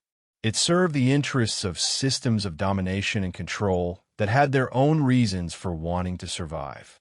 The emphasis on female delicacy and fragility, which was expressed through the aesthetic ideal of the thin body, supported the broader ideology of female subordination. If women were naturally fragile, if their bodies were inherently weak and vulnerable and prone to breakdown, then it made sense to exclude them from public life, from politics, from higher education, from professions, from any arena where strength and endurance and reliable functioning were required. The fragile woman needed protection. She needed to be kept in the domestic sphere where she would be safe. She needed male guardianship because she could not be trusted to navigate the dangerous public world on her own. This ideology was never purely about bodies. It was about maintaining a social order in which men controlled resources and women were dependent. And the aesthetic ideal of the delicate female body was one component of that larger system. It naturalized women's subordination. It made inequality look like biology rather than like social arrangement. It transformed a political choice about who should have power into an apparent fact about physical difference. And because the ideology served those interests, the people who benefited from maintaining the existing power structure had reason to defend it. Not necessarily consciously. Most people do not wake up in the morning and think about how to maintain systems of oppression. But the incentive structure was there. The man whose authority in his household depended partly on his wife's economic dependence had reason to support the idea that women were too delicate for paid work. The employer who wanted to pay women less than men had reason to support the idea that women's work was naturally worth less because their bodies were weaker. The political establishment that wanted to exclude women from voting had reason to support the idea that women were too emotional and too fragile to make rational political decisions. So the idealization of thinness and delicacy was protected by powerful interests, which is one major reason it survived changes that dismantled other Victorian institutions. The second reason is economic. The body modification industry, which includes everything from corsets to cosmetics to diet products to fitness equipment to cosmetic surgery, is enormously profitable and has been for well over a century. Creating body dissatisfaction and then selling solutions to that dissatisfaction is a business model that has proven itself capable of generating vast amounts of money. And businesses that are profitable have strong incentive to continue operating and to defend the cultural conditions that make their products seem necessary. The Victorian corset manufacturers did this explicitly. They responded to criticism from dress reformers by funding their own medical research, by promoting doctors who endorsed their products, by running advertising campaigns that presented corsets as healthy and necessary. They did not simply accept the decline in corset wearing when it began to happen in the early 20th century. They fought it. They modified their products. They changed their marketing. They adapted to changing fashion while trying to maintain the underlying demand for body-shaping garments. And when the corset finally did decline significantly in the 1920s, the industry did not disappear. It transformed. Girdles and brassieres and other foundation garments replaced the corset, performing similar functions with different technology. And later, when those declined, shapewear and compression garments emerged. The specific product changed, but the basic function, using garments to reshape the body into a form culture has decided is more acceptable than its natural form, remained constant. The same pattern appears across the broader beauty and body modification industries. When one product or method becomes unfashionable or is revealed as harmful, it is replaced by a new product or method that promises to achieve the same results more safely or more effectively. But the underlying promise never changes. The promise is that your body, as it is not good enough, but this product will fix it. And that promise generates enormous profits, which means the industries built on it have powerful incentive to maintain the cultural conditions that make people believe the promise. The third reason is psychological. The idealization of thinness and the moralization of body size tap into deep human anxieties and desires that are not specific to any particular historical period. The desire for control over the unpredictable body. The desire to demonstrate virtue through visible means. The desire to belong to a community by meeting its standards. The desire to avoid the judgment and exclusion that come from failing to meet those standards. These are not Victorian inventions. They are human patterns that appear across many cultures and time periods. The Victorian period gave these patterns a particular form, attached them to a particular aesthetic and a particular moral framework. But the underlying anxieties were already there, and they remained after the specific Victorian framework began to decline. And new frameworks emerged that attached themselves to the same underlying anxieties and offered new solutions to the same basic problems. The modern person who diets and exercises and carefully manages their eating and worries about their weight is not necessarily experiencing something identical to what a Victorian woman lacing her corset experienced. The specific thoughts and feelings are shaped by different cultural contexts. But both are experiencing the anxiety of having a body that might be judged, and both are engaging in practices of body management that promise to make the body more acceptable. The continuity is at that deep structural level rather than at the surface level of specific practices. The fourth reason is the flexibility of the pattern itself. The idealization of thinness has proven itself remarkably adaptable to changing circumstances. It has found new justifications when old ones became untenable. It has attached itself to new scientific frameworks as they emerged. It has survived the collapse of the specific medical and aesthetic theories that originally supported it by simply adopting new theories. When the romantic idealization of consumption collapsed after Coke's discovery, the aesthetic ideal of the thin female body did not collapse with it. It found new justifications. It became about health rather than spiritual refinement. It became about fitness rather than delicacy. It became about control and discipline rather than constitutional fragility. The language changed completely, but the ideal remained. This flexibility is one of the most important things to understand about durable cultural patterns. They survive not by being rigid, but by being adaptable. They survive by being able to incorporate new information and new frameworks without fundamentally changing their core message. And the core message of the thin ideal, that thinness in women is desirable and achievable through discipline and represents something positive about character, has proven itself capable of surviving multiple transformations of its justificatory framework. The fifth reason is transmission across generations. The idealization of thinness, like all cultural patterns, is taught. It is passed from parents to children, from teachers to students, from media to audiences, from friends to friends. And each generation that internalizes it becomes the generation that transmits it to the next, usually without consciously intending to do so. The Victorian mother who taught her daughter to eat sparingly and lace her corset tight was transmitting a pattern. The daughter who learned those lessons and then taught them to her own daughter was continuing the transmission. And even when the specific practices changed, when the corset was abandoned and different methods of body management were adopted, the underlying message was still being transmitted.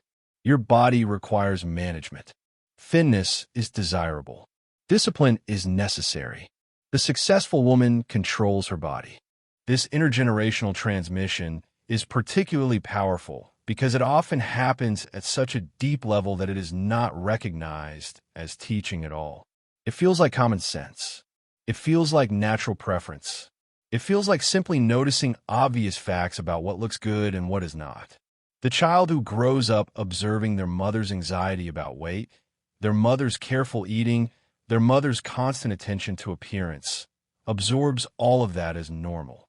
And when that child becomes an adult and has their own children, they transmit the same patterns without necessarily remembering where they learned them or questioning whether they are necessary. The sixth reason is the connection to identity.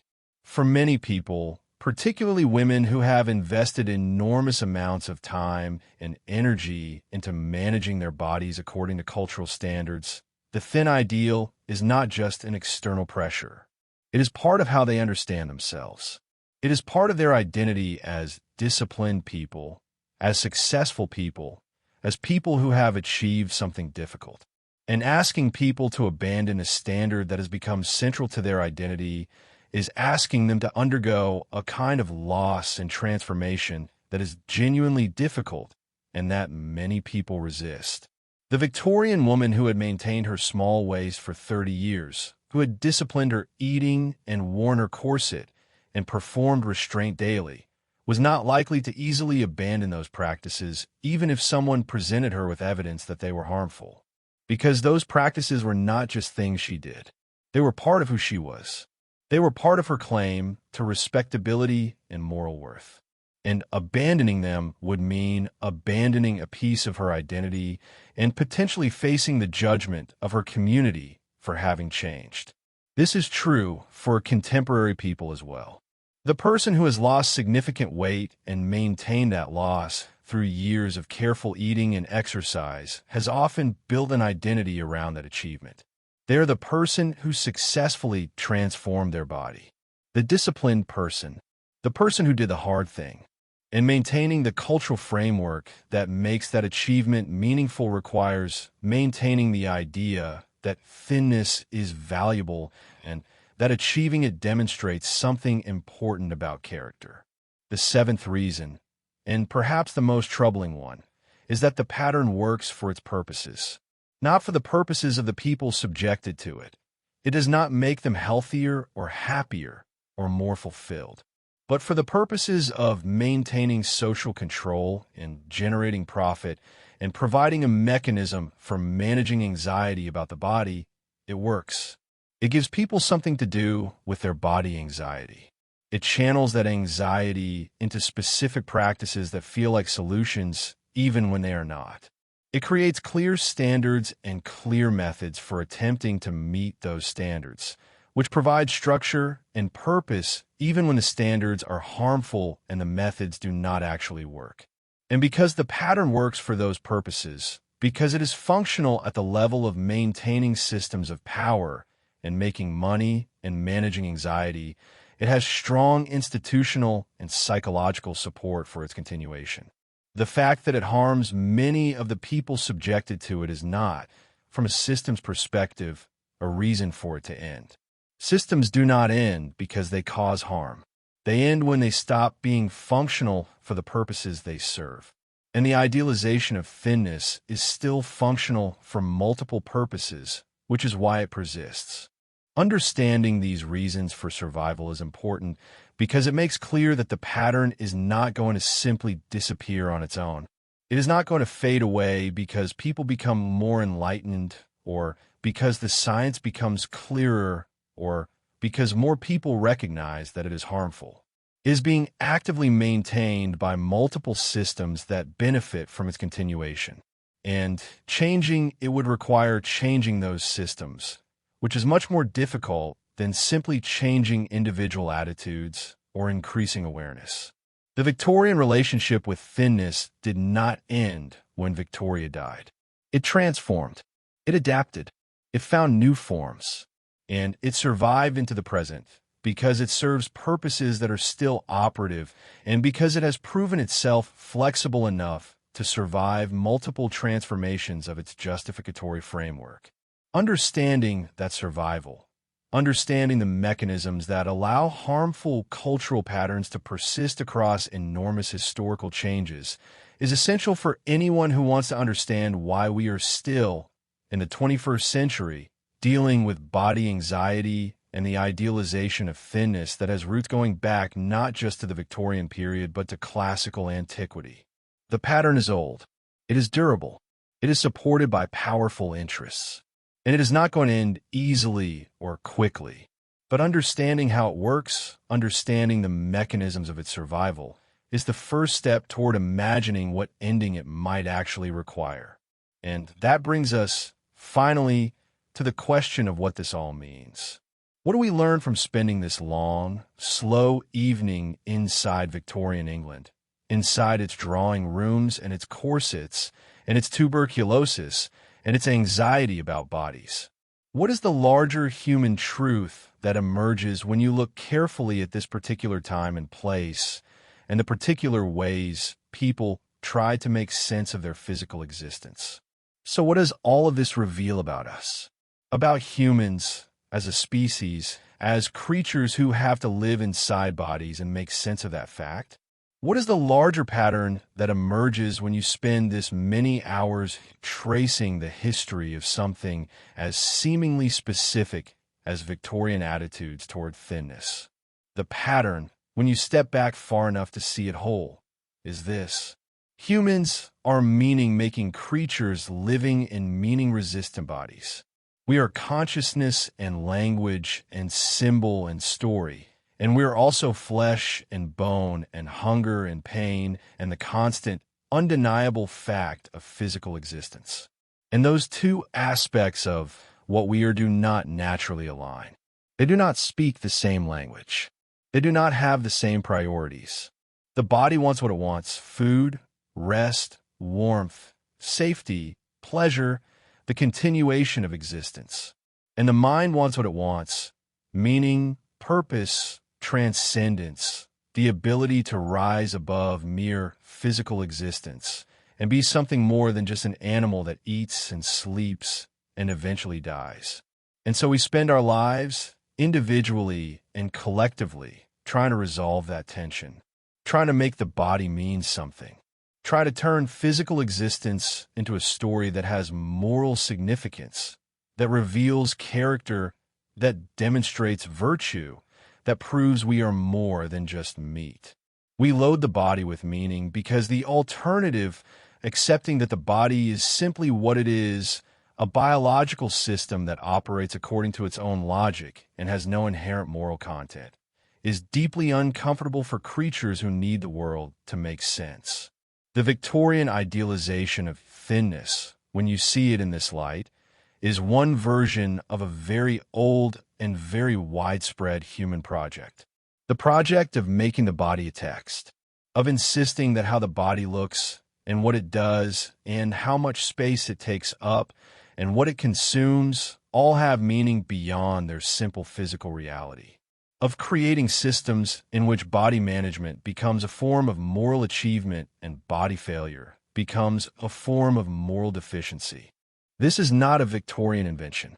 The roots go back, as we have traced, to ancient philosophy and early Christian theology and the long Western tradition of viewing the body and the soul as antagonists in a struggle where the soul is supposed to win. But the Victorians developed and systematized and popularized this project in ways that were particularly influential because they were living through the period when modern industrial capitalism and modern consumer culture and modern media were all emerging.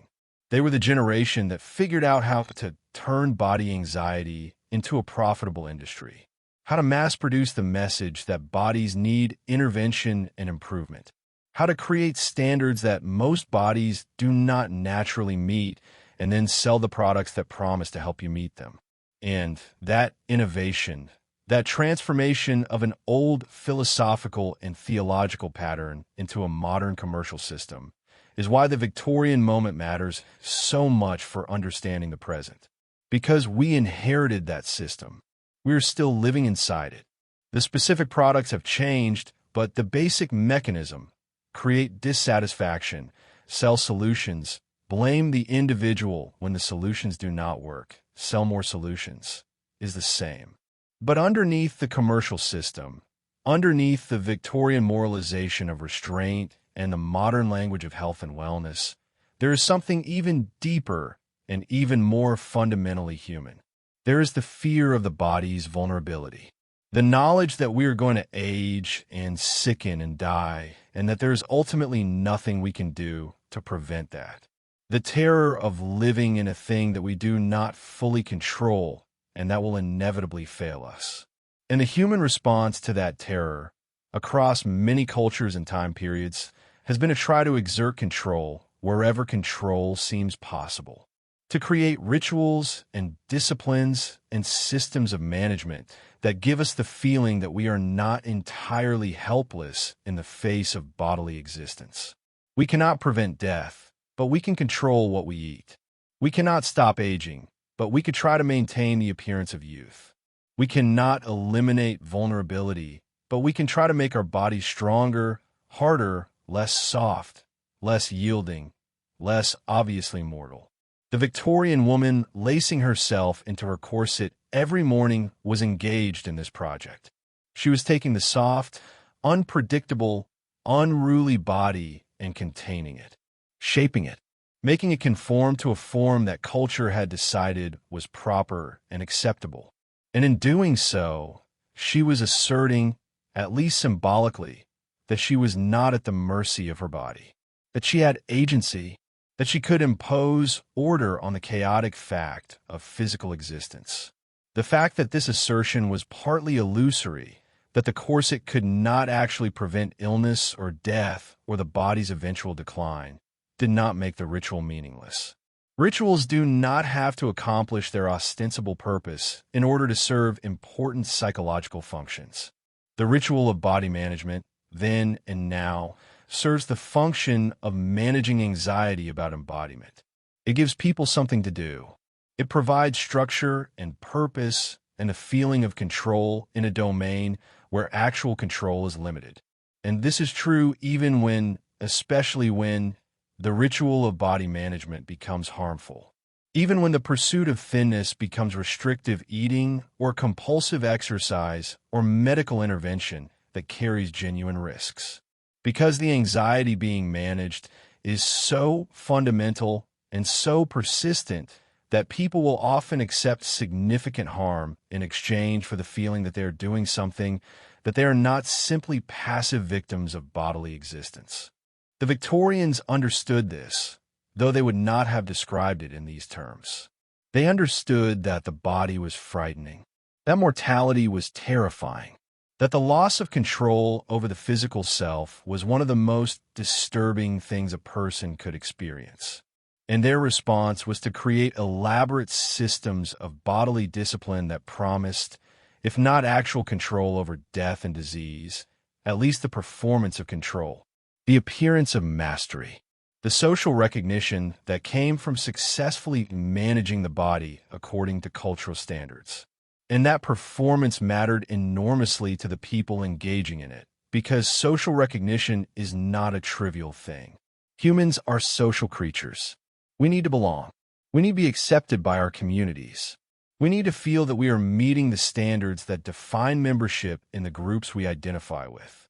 And when body management becomes one of the standards for social acceptance, When thinness becomes a requirement for being seen as respectable or attractive or morally worthy, then the performance of body management becomes essential for social survival.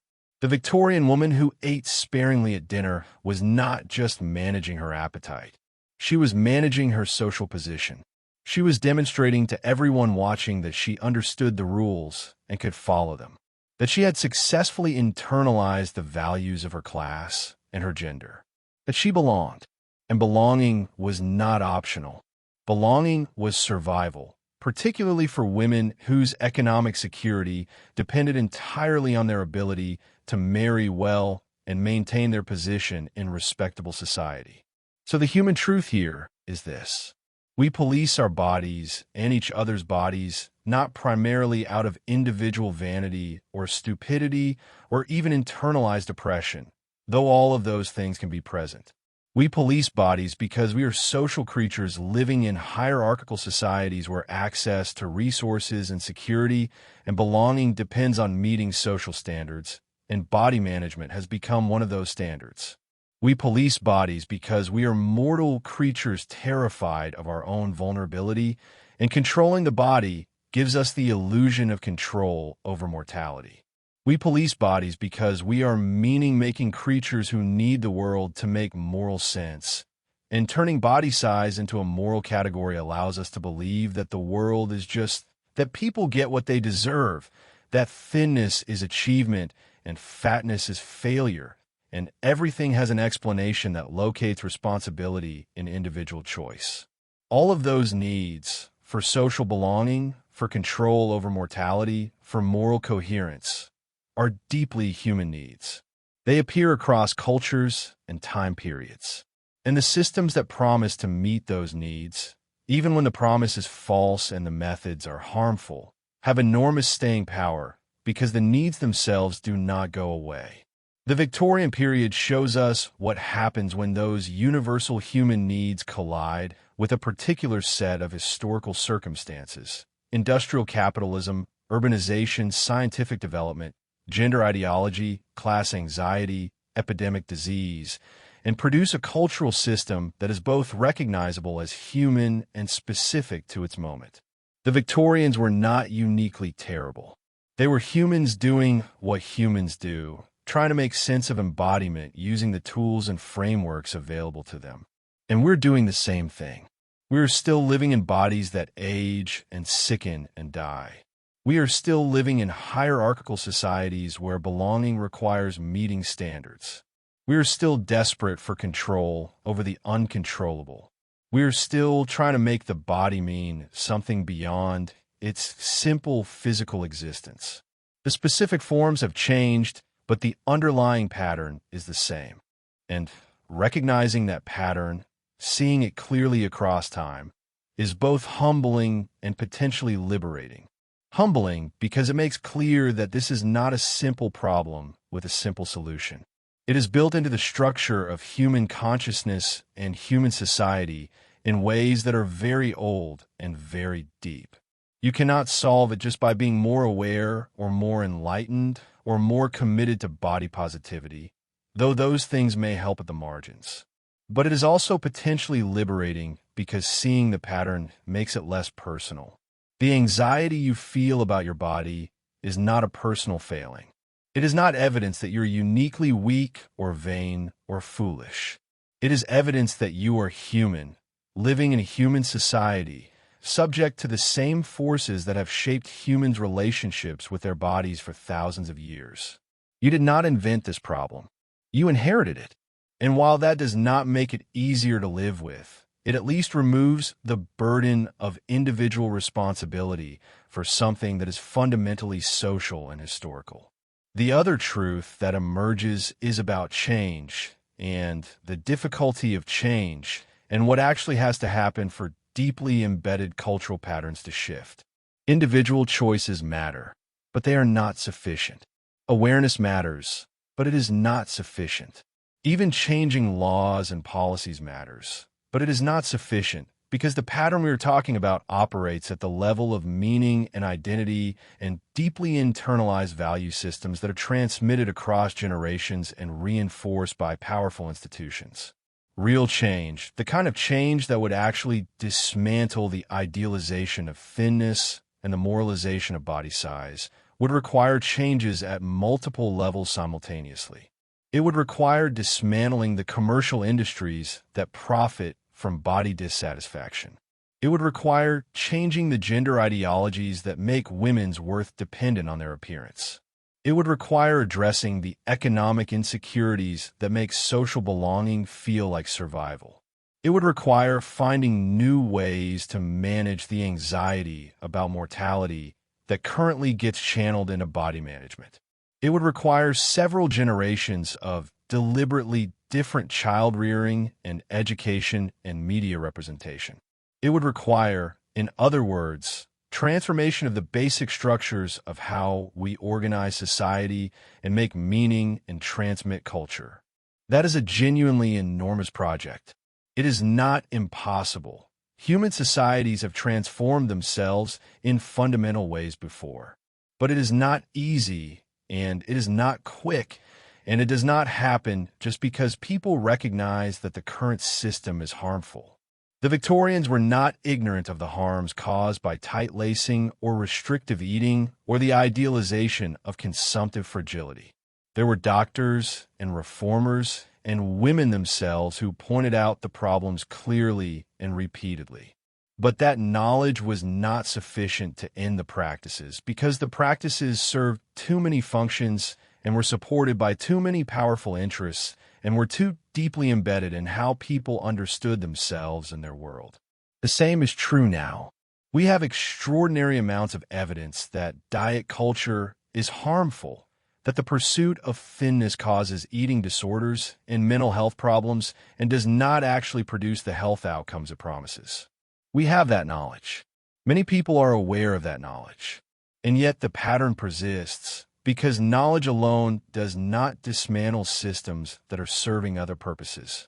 So the big human truth here is both simple and difficult. We are meaning-making creatures living in bodies that resist the meanings we try to impose on them. We live in societies that turn body management into a condition of belonging and a demonstration of virtue. We inherit patterns from previous generations and transmit them to the next, usually without recognizing what we are doing. And changing those patterns requires not just individual enlightenment, but collective transformation of the structures that produce and maintain them. That is the truth that emerges from spending this long evening with the Victorians. Not a simple truth, not a comfortable truth, but a truth that is worth having because it is accurate, and accuracy is necessary for anyone who wants to actually change anything rather than just feel better about the existence of problems. And now, having arrived at that truth, having traced the long arc from ancient philosophy through medieval mysticism, through romantic poetry, through Victorian drawing rooms and corsets and consumption and all the rest of it, we can begin the descent. We can let go of the analytical mind and the historical framework and the careful tracing of causes and effects. We can let the information settle into whatever part of consciousness holds the things we know without thinking about them. We can allow the words to slow and soften and become less a lecture and more a river, moving steadily toward rest. The light is different now than it was when we started. If you're near a window, the quality of the darkness outside has changed. If you're watching the clock, more time has passed than you probably realized. Time moves strangely when you are deep in something, when you're letting information wash over you rather than grasping at it. Hours can feel like minutes. Minutes can expand into spaces large enough to hold entire centuries. We have been moving through time tonight, through Victorian England and the centuries before it and the decades after it, tracing a single thread through all that complexity, following the thin body through history and watching how its meaning shifted and transformed while also remaining, in some essential way, constant. And now we can let that thread rest. We can stop following it so actively. We can simply acknowledge that it is there, that it runs through the fabric of Western culture like a strand woven into cloth, visible in some places and hidden in others, but always present, always pulling in the same basic direction. The Victorians are far away now. They are sleeping themselves, permanent sleep, the sleep that comes at the end of all lives. The women who laced their corsets and ate their small dinners and sat in their drawing rooms worrying about their figures are gone. The children who watched them and learned from them are gone. Even the children of those children are mostly gone now. Time has moved forward the way it always moves, indifferent to what we understand or fail to understand about the past. But the patterns remain. The anxieties remain. The human project of trying to make sense of embodiment continues, generation after generation, each one thinking it has invented the problem, and each one trying solutions that are variations on very old themes. We're not so different from them. The Victorians, despite the trains and the computers and the antibiotics and all the other technologies that separate our daily experience from theirs. We are still mortal, still embodied, still social, still desperate for meaning in a world that does not naturally provide it. And that continuity, that deep structural similarity between their struggles and ours is oddly comforting when you sit with it long enough. It means you're not alone. The anxiety you feel about your body, the voice in your head that comments on what you eat and how you look, the exhausting work of trying to meet standards that keep shifting just out of reach, that is not yours alone. That is human. That is shared across time. The specific forms change, but the basic experience is ancient. The corset is gone, mostly, replaced by other technologies of body modification. The language of virtue and restraint has been replaced by the language of health and wellness. The aesthetic ideal has shifted in its details while maintaining its basic emphasis on thinness and control. But underneath all of those surface changes, the pattern continues. The body as a site of anxiety. The body as a text to be read for signs of moral worth. The body is a project requiring constant management and never quite achieving its finished form. And you can let that knowledge settle now, can let it become simply one more thing you know about being human. You can stop analyzing it, stop trying to figure out what to do with the information. For now, for these remaining minutes, you can simply let it exist, the way you let clouds exist in the sky. Present, observable, not requiring any action from you.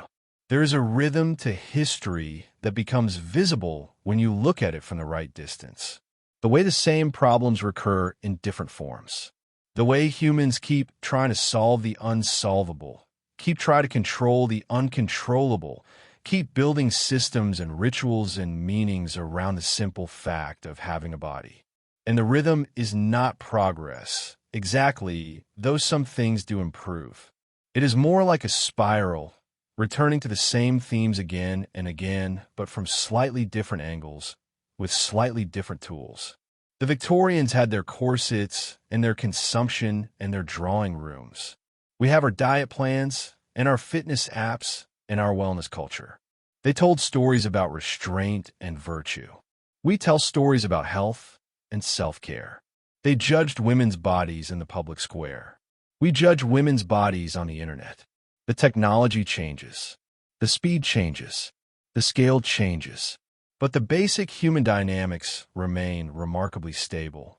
And there's something almost peaceful in recognizing that, in seeing the pattern so clearly that you stop being surprised by it. The world makes a kind of sense when you understand how deeply rooted these patterns are, how old they are, how thoroughly they are woven into the basic structure of the culture you were born into. It does not make the patterns good. It does not make them acceptable, but it makes them comprehensible. And comprehension, even of difficult things, is often more comfortable than confusion. The body you are inhabiting right now, as you listen to these words, is doing what bodies do. Breathing without you having to think about it. Heart beating in its steady rhythm. Blood moving through vessels. Neurons firing. all the extraordinary complexity of biological existence happening continuously, maintaining you without requiring your conscious attention. The body is very good at being a body. It knows how to do that. It has millions of years of evolutionary wisdom built into its systems. What the body is less good at, what it was never designed for, is carrying symbolic weight, being a sign, being a message, being a demonstration of moral worth. The body just wants to exist, to maintain itself, to continue functioning. It is consciousness that insists on making it mean something. Consciousness that cannot simply let the body be a body and nothing more. And maybe, in these quiet hours between waking and sleep, you can let your body simply be a body. Can let it rest without judging it. Can let it take up whatever space it takes up without commentary. Can let it be hungry if it is hungry, tired if it is tired, uncomfortable if it is uncomfortable, without turning any of those sensations into evidence of failure or success. Can let it simply exist, the way a tree exists, the way a river exists, without needing to mean anything beyond its own existence. This is not easy.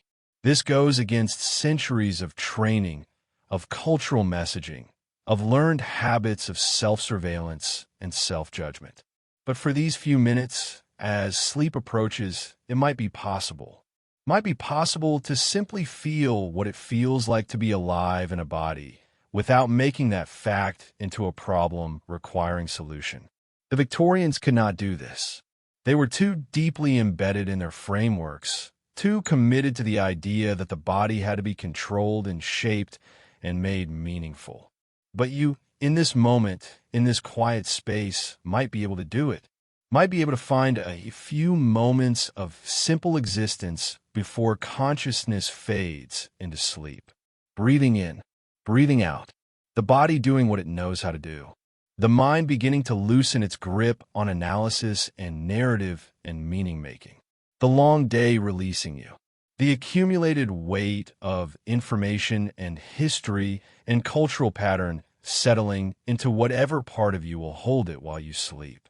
You have traveled far tonight, through centuries, through institutions and ideologies and individual human lives, through corsets and consumption and drawing rooms and dinner tables, through fear and pain and beauty and death, through the long, complex story of how humans tried to make sense of their bodies in one particular time and place, and how that attempt connects to the much longer story of humans try to make sense of embodiment across all times and places. And the story does not have a neat ending, because the story is not over. It continues. You're living in it. But for tonight, the story can rest. The questions can remain unanswered. The problems can remain unsolved. Because sleep is approaching, and sleep does not require answers or solutions. Sleep requires only surrender. Only the letting go of the waking mind and its constant work of understanding and managing and making sense. The Victorian woman sleeping in her cold bedroom, having removed her corset finally after 16 hours of wearing it, feeling her body expand back into its own space, breathing deeply for the first time all day. She is gone now, long gone, but the feeling of release she experienced is not gone. It is available to you. The feeling of letting the body simply be, of releasing control, of allowing rest. And rest is coming now. You can feel it, probably the way consciousness begins to soften at the edges, the way thoughts become less linear and more drifting, the way the urgent need to understand and remember and analyze begins to fade in a simple presence. So we return, finally, to where we began. To the question of why anyone would want to be thin in Victorian England, and the answer that turned out to be so much more complicated than a simple yes or no. They did and they did not. They idealized it and feared it. They pursued it and understood it as dangerous. They built entire aesthetic systems around it and also built hospitals to treat the diseases associated with it. They were human, which means they were contradictory, which means they held multiple truths simultaneously without necessarily recognizing the tension between them. And we are not so different. We also idealize and fear. We also pursue and resist. We also live inside contradictions without always recognizing them as contradictions. We are the inheritors of their patterns, living them out in modified forms, still trying to make the body mean something it was never designed to mean. But for tonight, for these final moments before sleep takes you completely, the patterns can rest. The history can settle into memory. The long, complicated story of bodies and culture and meaning can simply be known rather than actively understood. You have done the work of paying attention for these many hours. You have followed the thread through time and watched how it wove through different contexts and different lives. And now you can let it go. The night is deep now, wherever you are. The darkness is complete or approaching completion. The world is quieter than it was hours ago when we started this journey.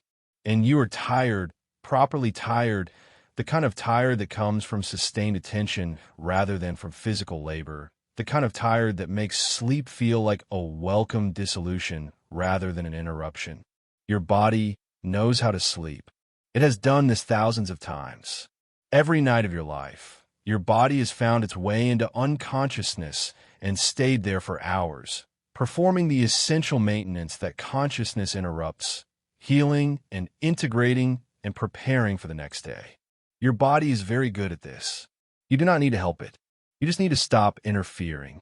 And the mind is ready now, probably to stop interfering, to stop asking questions, to stop searching for patterns, to stop the constant work of making sense.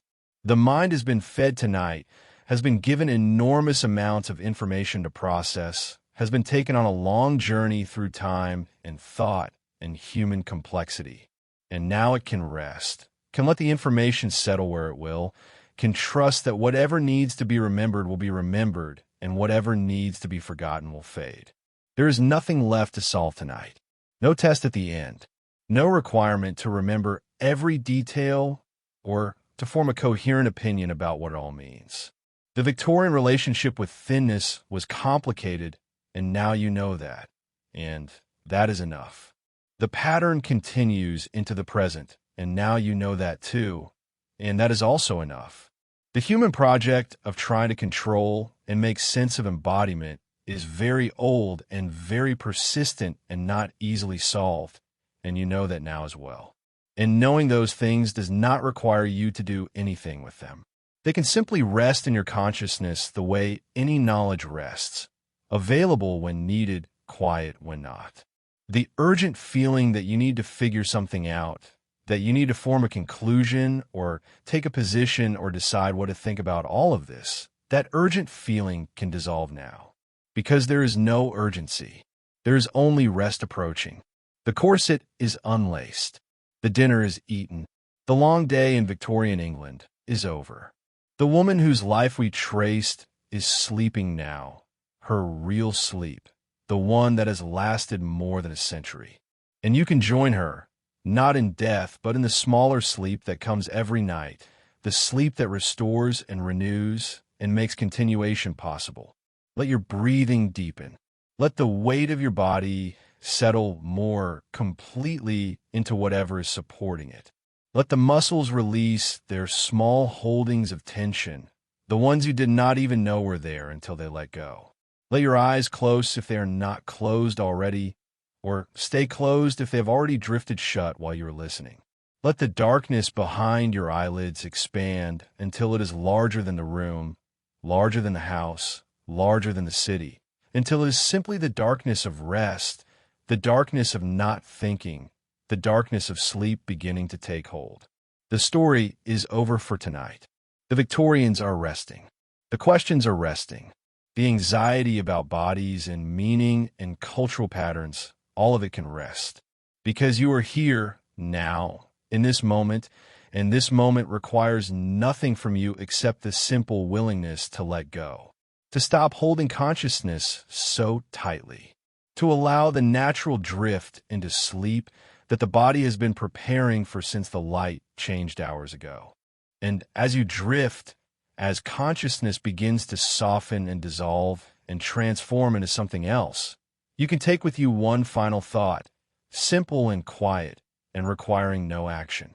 The thought is this: you are alive in a body in a moment in time, and that fact, that simple existential fact, is enough. You are enough. The body you have is enough. The space you take up is enough.